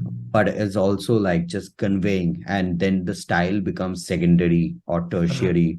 And what comes to the forefront is a story that you want to tell through cinema. Right. Right. I feel educational institutions at this point can probably partake in this responsibility as well, because being someone who has gone to college, studied, I didn't complete college, but I see, and then the conversation kind of shifted towards how being self-educated in this industry makes more sense than going to institution. But I feel like institutions still have a big role to play, and the Totally. best way to bring that upon is teaching their students even from a much younger level. Like just imagining our high schools allowing Right. us to prepare ourselves for having these kind of conversations where Totally. like I always go back to the point where we've had history lessons, and a lot of the things that they would teach in those stories we might not agree with anymore, because a certain propaganda is attached to I a agree. certain chapter, right? And now we would think of it in a very different way. It was probably very wrong, because there's a saying, right, like history is written by the conquerors, essentially, Right. Right. right? Right. Right. So that's where, like, now the best part is that because of a very open conversation on social media, our generation and consecutively younger generations have become very good at smelling bullshit. Right. Essentially, you Right. can't fool them. It's true. That's the reason why Bollywood started, kind of falling apart, Yeah. because you could not have shallow storytelling anymore. You cannot sell the idea of this all like ever perfect Right. man with this beautiful, gorgeous woman. That's just not how life is. Right. And TV shows and like small scale storytelling really broke that. So I feel Absolutely. like schools, and like I want to know your opinion also in terms of what kind of value does college education or like any kind of traditional art education can still Right. bring for someone who's entering this industry, because self-taught is honestly very much like well proven way of becoming an artist, but that is also more of a it's at the level of craft essentially. Right. You understand the technical abilities of being a better artist. You will see another artist who you really admire, you will take up their processes and you learn that. And that allows you to become a great artist. But Right. if you're spending money, you go to a long format course. What do you think a college should provide other than just the sheer craft of animation Totally. and design? I What think I Yeah. I think in terms of providing mentally a place, Mm-hmm. firstly, is what a college should provide. Right. Definitely. Place that you're mentally in a safe place Right. where nothing can go wrong, or think if things are going wrong, Mm-hmm. then the college basically devises ways and gives you ways of Right. understanding what is going wrong and how to work upon it. Right. That is one thing. But I feel a greater conversation is what, because only a handful of us go into college, Mm-hmm. or a handful of us artists are being self-taught Right. and going out in the industry. But there's like 90% of the population is your audience, who Mm-hmm. is not yet exposed or educated in what you just learned in college, Right. Right. or you taught yourself, right? So the conversation then becomes how to sustain yourself in a society like Mm-hmm. that. And whenever we are talking about sustenance, we talk about money. I think Mm-hmm. money needs to be really understood in terms of uh, wherever you want to, in whatever institution you're in. If you're in school, if It's you're very in interesting. college, Right. uh, if you want to sustain yourself, Mm-hmm. the primary, most important thing that you need, uh, apart from your mental peace or whatever, is Mm-hmm. money, Right. understanding commerce. That is an insight that I've never got Mm-hmm. during my years of education. And it's only when I get into it, and most people will say the same, once you get into it, you will understand, you will drop, you Right. will fall, and then you will understand how to sustain yourself. You will devise your own ways and you'll find your way. But I feel money conversations are very important from a very elementary point of view. Of When we course. are learning sciences, when we are learning all these individual subjects, Right. I feel commerce is something, commerce, economics, basic at least, should Mm-hmm. be there to a very, that provides you and kind of shelters you around the concept of how the world works, Mm-hmm. uh, especially when you're into an industry, and that half of it is business, half Right. of it is all, like, we talk about creative things, and we talk about like we're talking about artists and like Right. their work and stuff like that. All that is amazing, but at the end of the day, we're sustaining ourselves as Right. in a society where 90% of our audience is considered uneducated or like exposed to what we are doing, Right. right? So then in that society, how do you sustain yourself? So for that Mm-hmm. matter, I think money understanding of money is very important. Right. uh yeah. Because even with money, I'm so glad you brought up money because now, like right now, as I think of money, like in terms of, how to create something that would earn money, it's more of buying time for myself as It's true. well. So anything because money and time both are very transactional elements. You spend time, Right. you spend money. Right. The something which, if someone's hiring you for a better paycheck Right. essentially is basically buying a lot more of your time, a time that you could spend on yourself. So Right. money is very like it's a big conversation as well because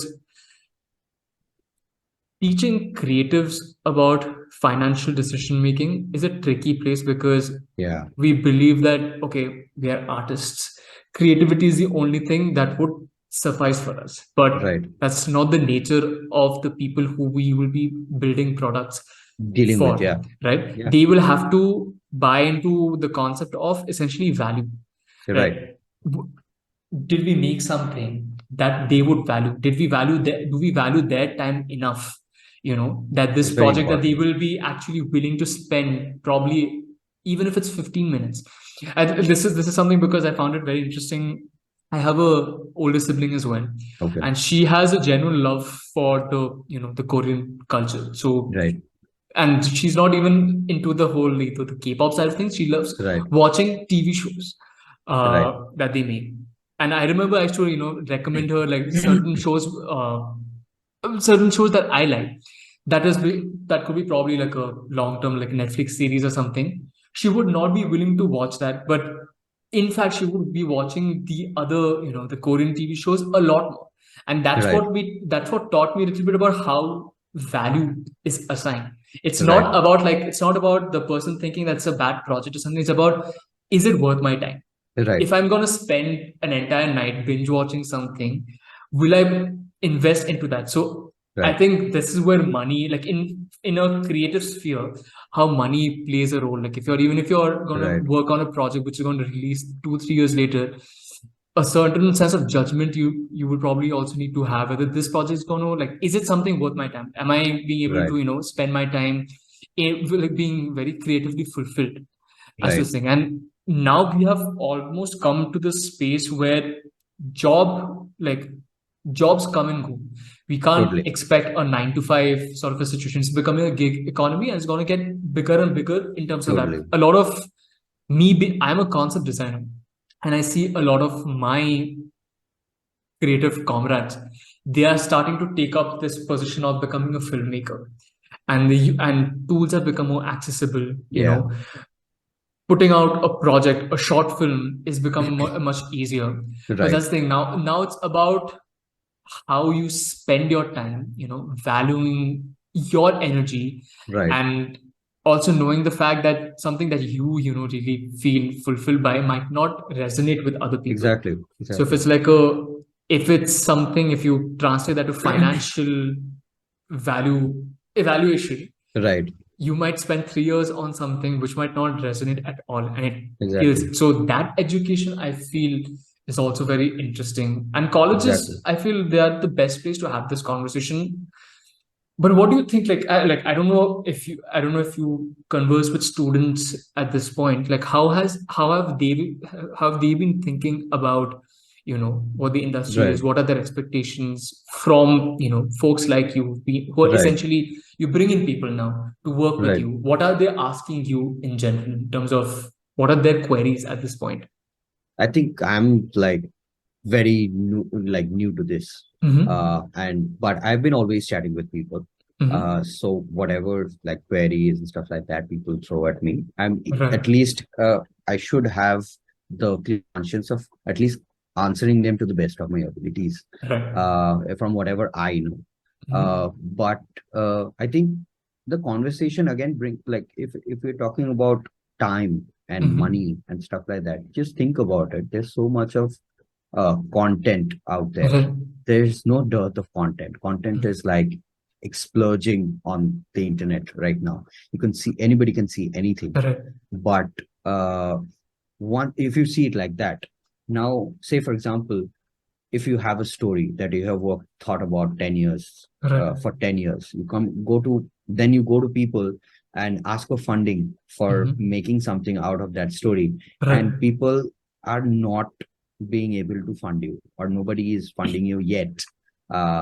Maybe one part of the conversation is you're not getting the right people to talk with, Right. and the other conversation is it is not like imperative that the amount of time you spend on a project or the Right. amount of time you spend on an idea of what you feel is strong and will Mm-hmm. resonate with the people and will make a great feature animated film Right. might not just be commercially viable Right.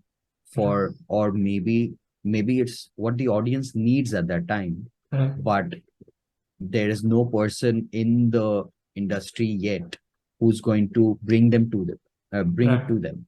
So it becomes a very then there is where the commercial part of it comes in. Like Mm-hmm. there are three parts of it. One is you, one is the audience, and one is the person who's going to pay you to make it. Right. uh, if you're not like extremely motivated, but you can't stay like motivated unnecessarily, right? You just Right. can't, it just can't be creative fuel that's driving your existence. Exactly. There has to be a sustenance fuel that also. Mm-hmm. So I think that conversation I try to have with people, Mm-hmm. that it is very important for you to understand early on. Mm-hmm. No matter how much I say it, you're going to just fall and understand by yourself.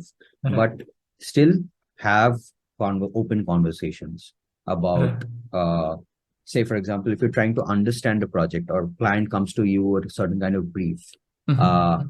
how do you understand it to its entirety? One is the Right. creative side of it, one is the economic side of it. Uh, and that is what is going to give you an answer that do you want to take this project up or not?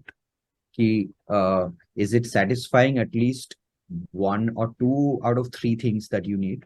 Mm-hmm. If it is one out of three things, I don't know. Then it's your call. That do Right. you want to take it forward or not?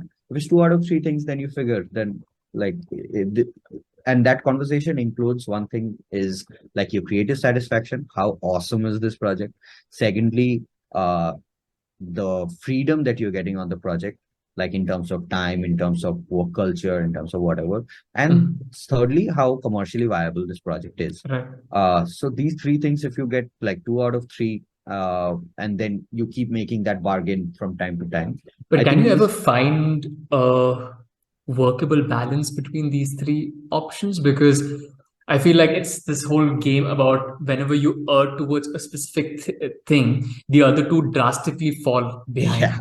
Like yeah, if you search for creative fulfillment, maybe money is the thing, right, and the audience might not right, resonate. So, like, have you right. ever like thought about Oh, what of could be that course. balance thing for you? Of course. Like I always keep thinking about this, and it's going to Right. be a struggle, and it's going to be a Right. process all my life. Because And you have I'm a studio which basically builds things based on your language of storytelling that you use. right, So it's also about finding the right people who will be able to not only resonate with you, but also emulate totally. your voice essentially. I agree. I So agree. but that come brings you to the creative fulfillment aspect of it. Right. Now then you jump to the money aspect of it. Yeah. Who's going to pay for it? You also jump Right. to who's I feel like what connects with audience, that conversation has gotten a little easier because you Yeah. have more audience online now. Right. Right. So at one point when there was a dearth of a certain community, Right. that entire community is online with, so it will connect some way or the other. For sure. And Yeah. again you have social media playing their whole algorithm game, how it's being pushed around and this and that. Right. But then again it comes between your money and creativity Totally. So essentially. there is always a tie between one of these at least. Right. But I feel like I still again have a very like positive look at it, Hmm. thinking that there are enough people I feel in the industry now, Hmm. uh, who are thinking new, who are Right. thinking parity, who are thinking of being open. There are Right. enough people like that now in the industry who Hmm. are coming and saying, "Ki, hold my hand and you come over. Right. And I just like you for not just for cheap labor, but Hmm. I like you because of your work. You Of come course. over and let's just work on something super." The power of collaboration has also become like more pure Oh yeah. in certain cases, I do feel. And of course, there will be like, again, it's bring back to But a also, do you think is it because of like communication in general? Like for example, you and I, we haven't met each other ever. right, right, This could easily be a very formal interview, but it feels like a right, casual chat right. because the way we think about conversations have changed at this point. I Even if agree. you see company, and this is where I find very interesting because even companies, bigger companies, when they try to hire people, Right, they try a more casual approach at this point. Even right. when you work at a bigger company, they try to make you feel at home Yeah, essentially. So it has right. become all like conversation and communication, and this whole resonating part has become almost a business I agree. decision at I this agree. point. I agree. I do feel like that's a part of like, but I don't have nothing to lose. Of That's course. great that like good people are like, if I'm getting a chance to work with good people, I want to work with more good people.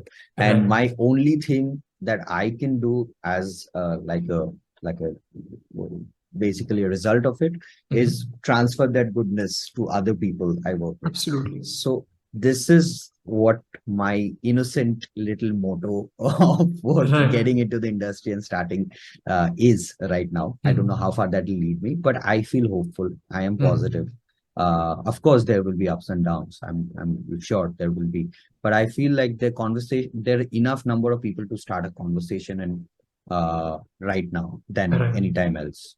Absolutely.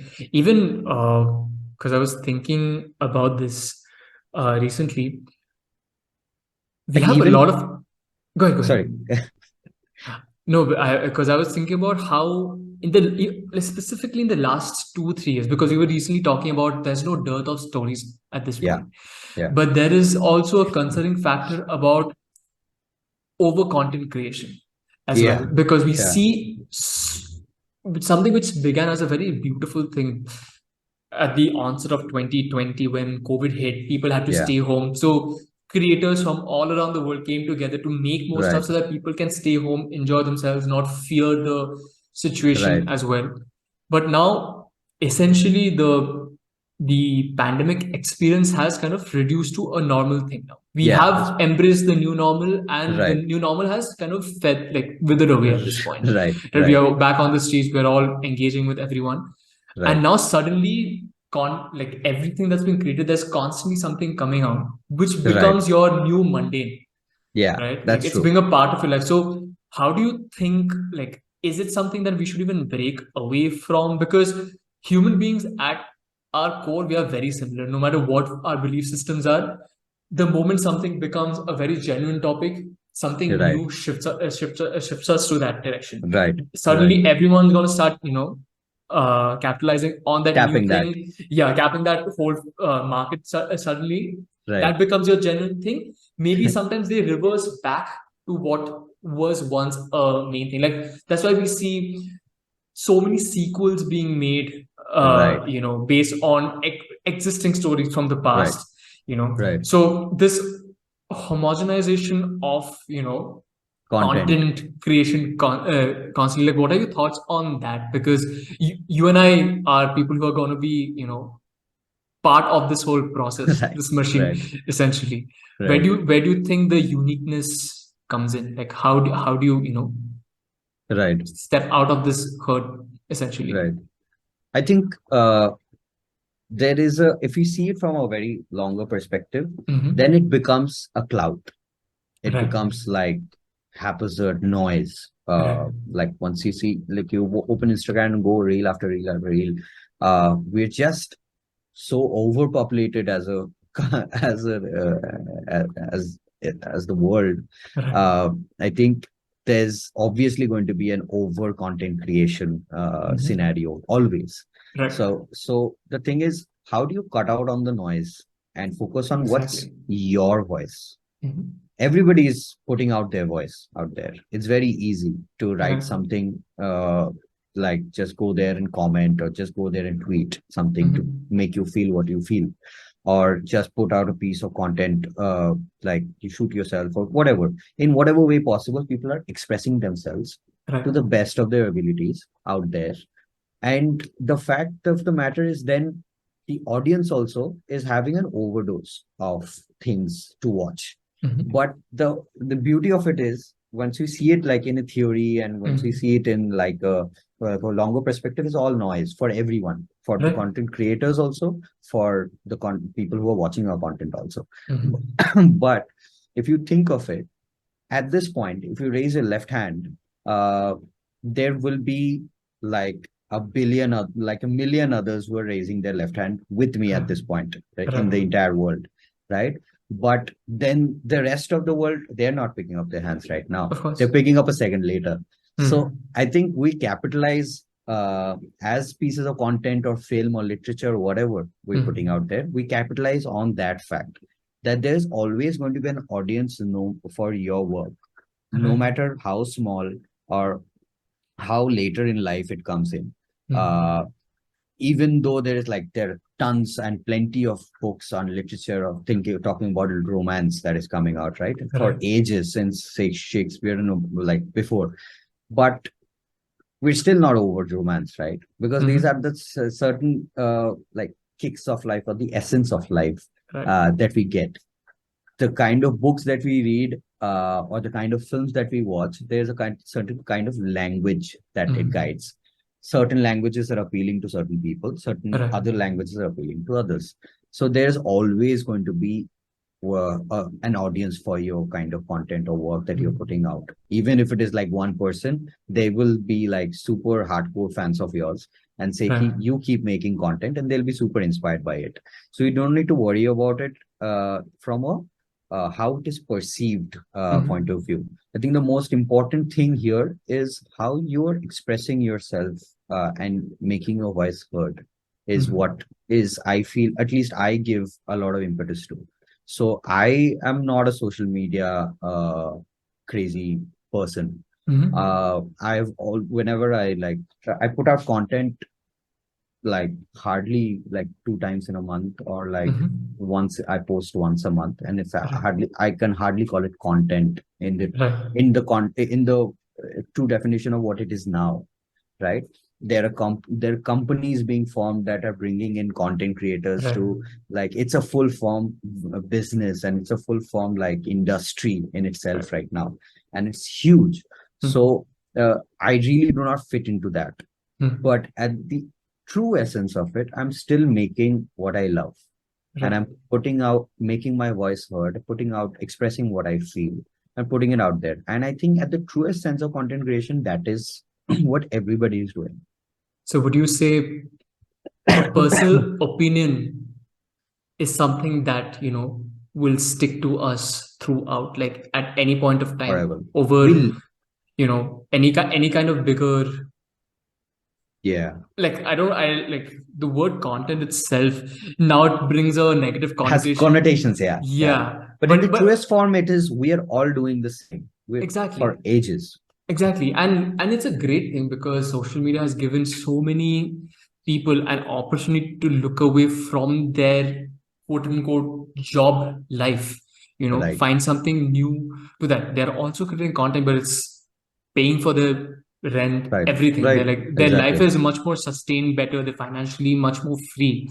Right, So maybe there will be more things happening in terms of content creation, but I guess when I see your work, a personal opinion sticks with me more than okay, something that Debjyoti is putting out just for he wanted to make something, so he made something. right, There's right. always a story attached to something that you feel deeply within, and Absolutely. yeah, I think that stays for, I think everybody views stories differently of also, course, yeah. which is very interesting, which is why we see such different kinds of content out there. When you Uh, mean they look at stories differently, do you mean in terms of the kinds of stories, or I mean, like, can you in terms of like, elaborate? when they Yeah, look at stories differently, they can form a different opinion. Everybody forms a different opinion about a piece of content that they see. right, They might like it, they might like it partially, they might not right, like it, they might get angry with it. right. So everybody has a different opinion out there. And the world of social media is such that we're all expressing at all times of the day, all the time, everything here all at once, right? Right. So, but the main fact of the matter is, I think what we are doing in terms of like social media and whatever, like putting our work out there, is just one part of our lives. Of course. As for like all content creators, even if we talk about, like, I remember I just saw a piece of content where somebody put up like a video of saying ki, this is the most hidden place in Bombay, and Right. and I see like 50K likes on that. So Right. and like he's taking a picture of that place, it's beautiful, but I know by the time I reach there, I'd see like like that place filled up with other It's filled people, with people. right? So I think it's what we do after that, seeing that piece of content, is what is our opinion on that piece of content, is what is more toxic than that actual piece of content. Right.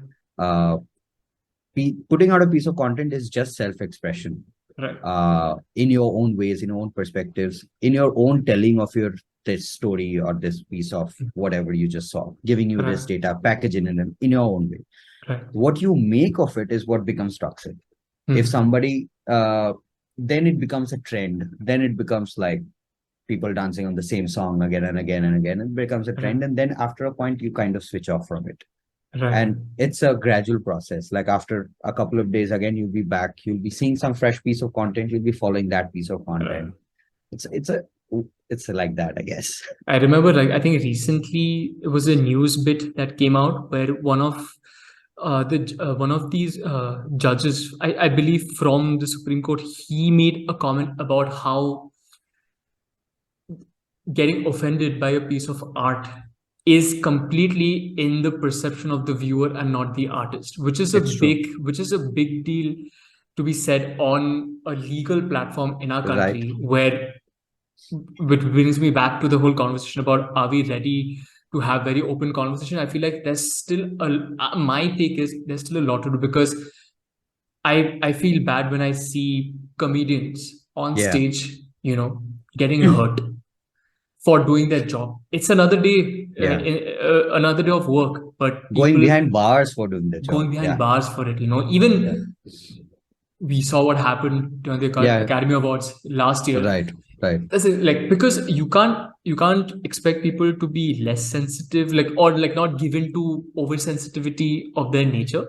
But Right. that's a cross, I guess, all creators have to bear. That, like, Yeah. if you suffer because of it, it's still not your fault. It's true. It's essentially how that person, your audience, perceives it.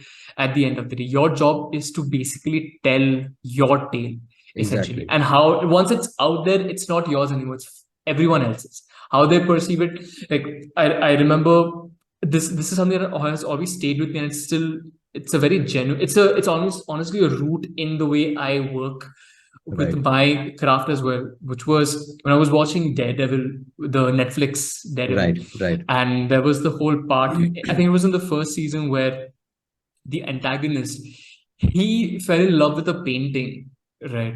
And in the process, he fell in love with the person who was a curator or the painter of that painting, just because that painting, which was essentially just like an abstract, like, it's an abstract painting of a snowy day, but it Right. reminded him of his traumatic childhood, where he was made to face a white wall when his father was beating and abusing his mother. So Whoa. that, just that small thing that stayed with him, and now he's a mega businessman. He's a business Right. tycoon, even though he's almost in the mafia and everything. Right. But that painting became his essential, core towards finding love and finding that child within himself. So Right. perception of a creative project is completely, up to the eyes of the beholder, like the person who's Absolutely. perceiving the whole thing. So that makes it way more interesting, but that Absolutely. always keeps us open towards, getting hurt in certain situations, getting physically hurt as Right. well. Right. I think it's So, so beautiful. Like our conversations have, like, I think whatever we're talking about such various areas mhm, surrounding certain things, but it's all like connected with of one course, universal thing. And I realize the beauty of things. Like right, everything is related to one single thread that, right. and we're kind of passing by it all the time, which is great.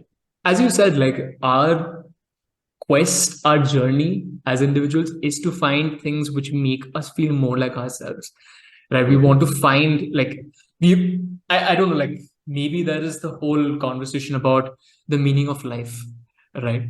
So we are Right. always in that quest to, like, even if you're doing something right or we're doing something wrong, it's Right. in that quest to find whether this is something that's for me Right. or not, And right? also that feeling of finding yourself, Mhm. we it's not a far-fetched idea. It's not, It's yeah, always lying within you, and right, it's always like in your personal times, or right. it's in your moment of pauses, is where you Mhm. contemplate and sit back and contemplate on it. It's always there within you to feel that the reality lies in mundaneness, or Right. like the God lies in, like there's a term for it, I forgot, but basically God lies in the reality, or like reality of everyday things, Right. something like that. So your understanding of your environment and your conscience is all built around you, and you just look within you to find your answers. It's all within you. It's not like you don't have to.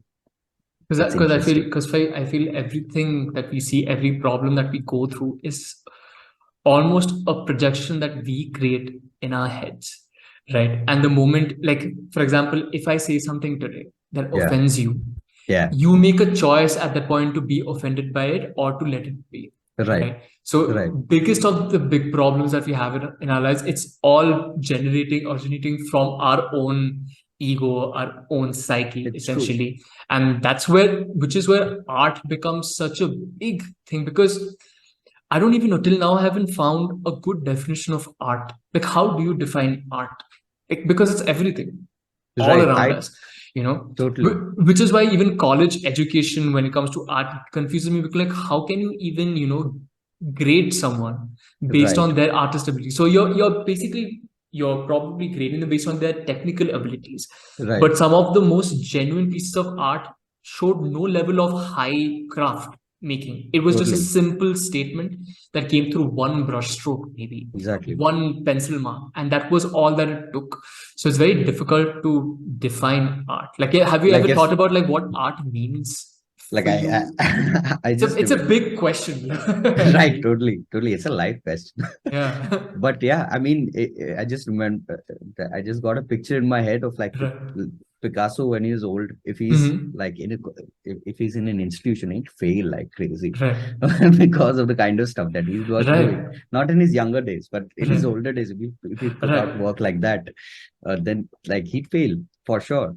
But that I think that is one question, that how art is so subjective, and how Hmm. a subjective thing like this can be marked or like looked upon, like in a Absolutely. evaluation perspective. But I guess I think there needs to be some conversation starter with it, so Hmm. there the people have devised ways of like at least starting that conversation, and then you as an individual figure out ki, do you want to be a part of that conversation or find a new perspective in Hmm. your journey as an artist? Because being an artist is not like just an occupation, it's a journey.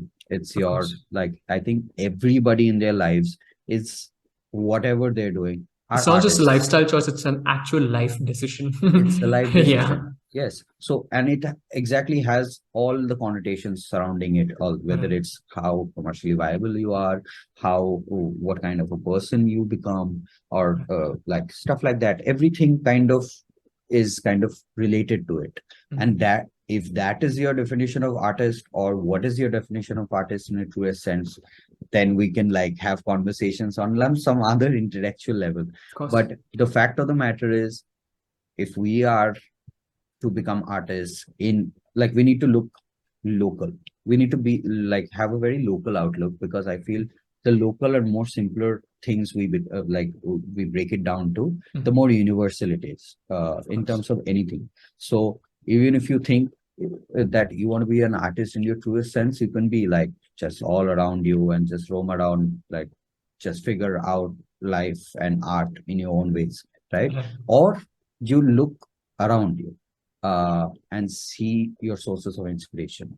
Mhm. And that is what differentiates, say, for example, a Satyajit Ray from a Steven Spielberg, Mhm. uh, because of their upbringing, because of their surroundings. Right. They grow up as different kind of individuals, taking in different kinds of external stimuli, Right. because of which they have a particular kind of language Right. in their source of film as individuals, in what they believe in and stuff like that. And Right. it becomes keeps just getting stronger uh, uh, with their conviction that Mhm. yes, I want to tell only these kinds of stories, and I want to work on only these parts of my understanding.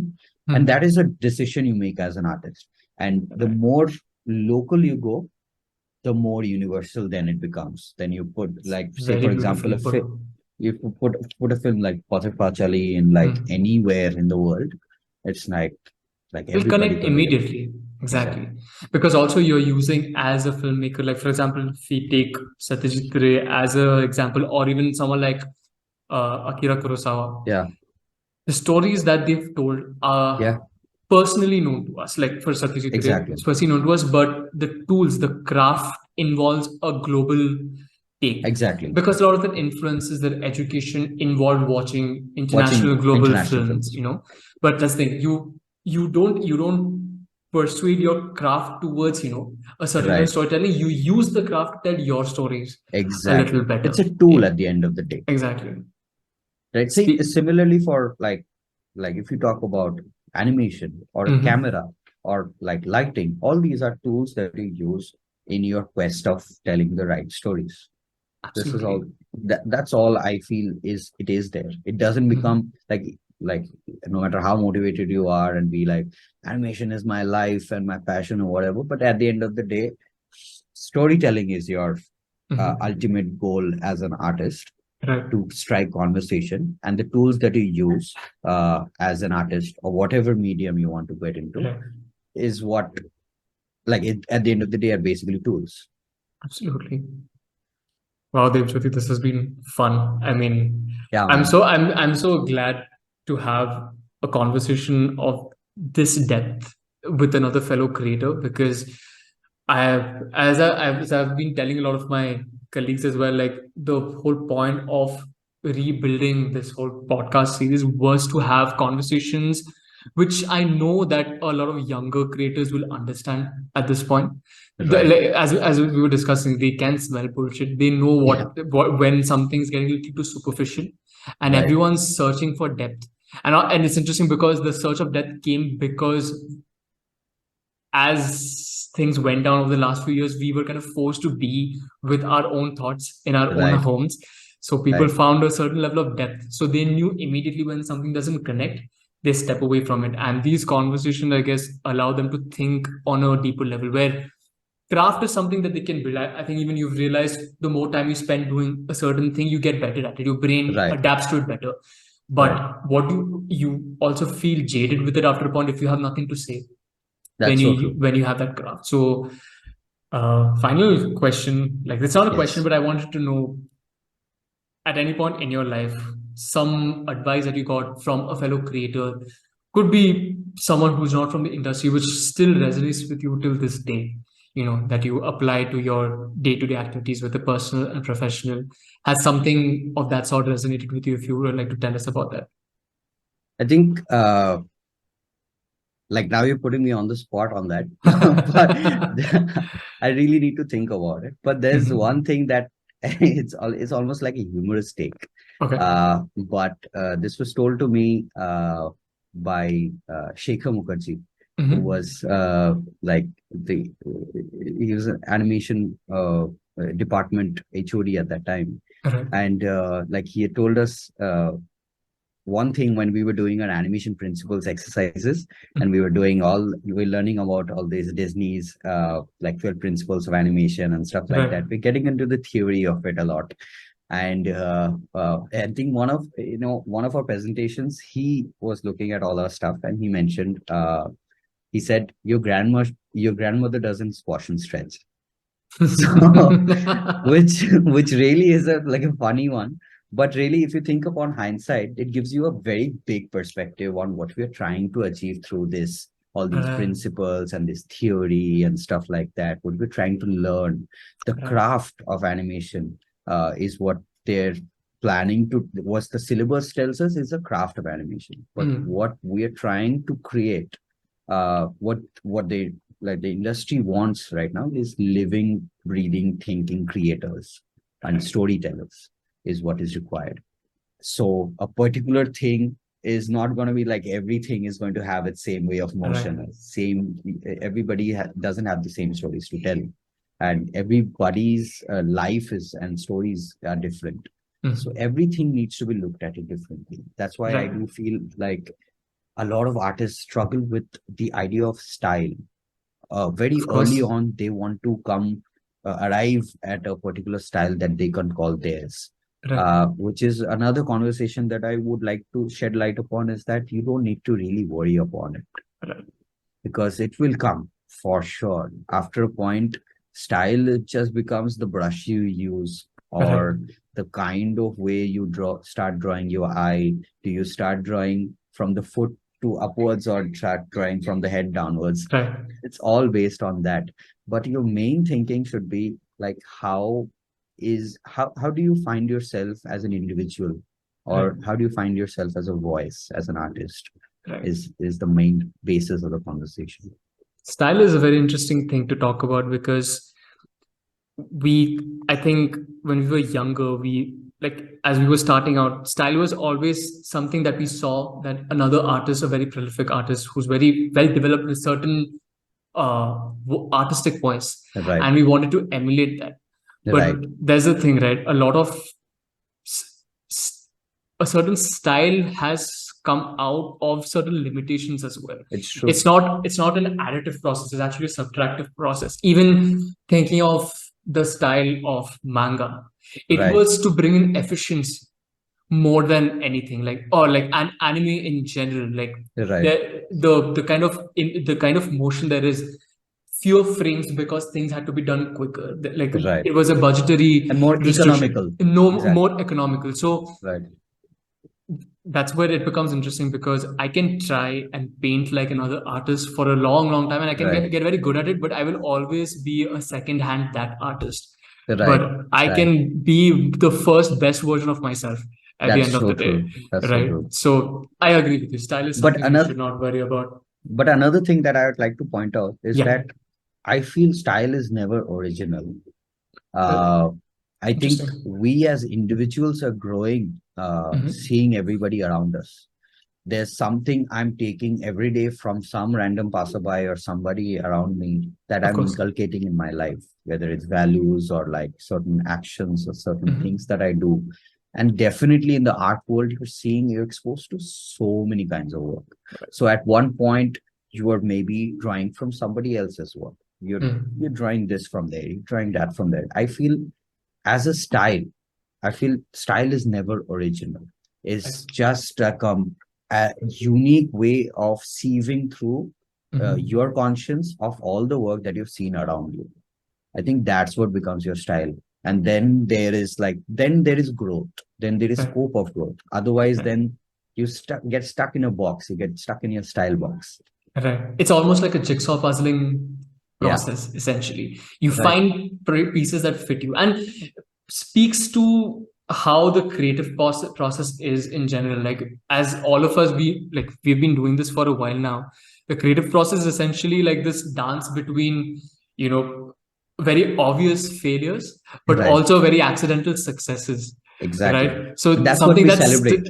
exactly like the happy accidents at times which comes out from doing certain thing that we didn't think of, because brain perceives a certain thing in a certain way, but if the moment you put it on paper, it Yeah. probably doesn't connect with you, but you do something else, like one person differently, and That's immediately true. it becomes something very new.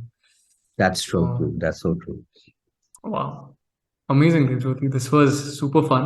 I Absolutely, man. was so happy to talk to you.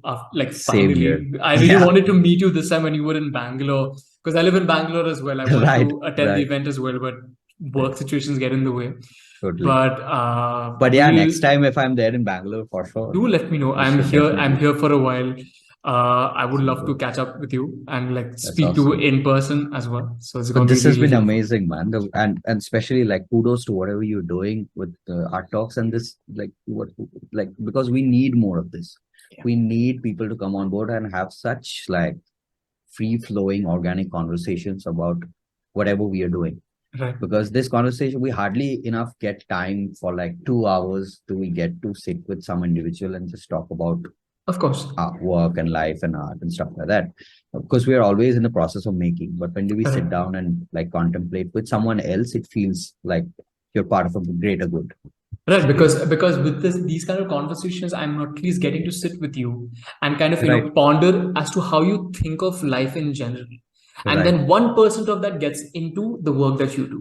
right, So you are right. much bigger than the work that you put out, and Absolutely. this is a glimpse for everyone who will be watching this. This is a chance for them to get a glimpse of how you think, so that that brings that faith within them that okay, I can be a much more well-rounded human being, and just Right. 1 or 2% of that would come into the work that I do, and that will probably speak volumes of That's how so I true. think and how I feel, right? It's such a wonderful way of putting it, man. Yeah.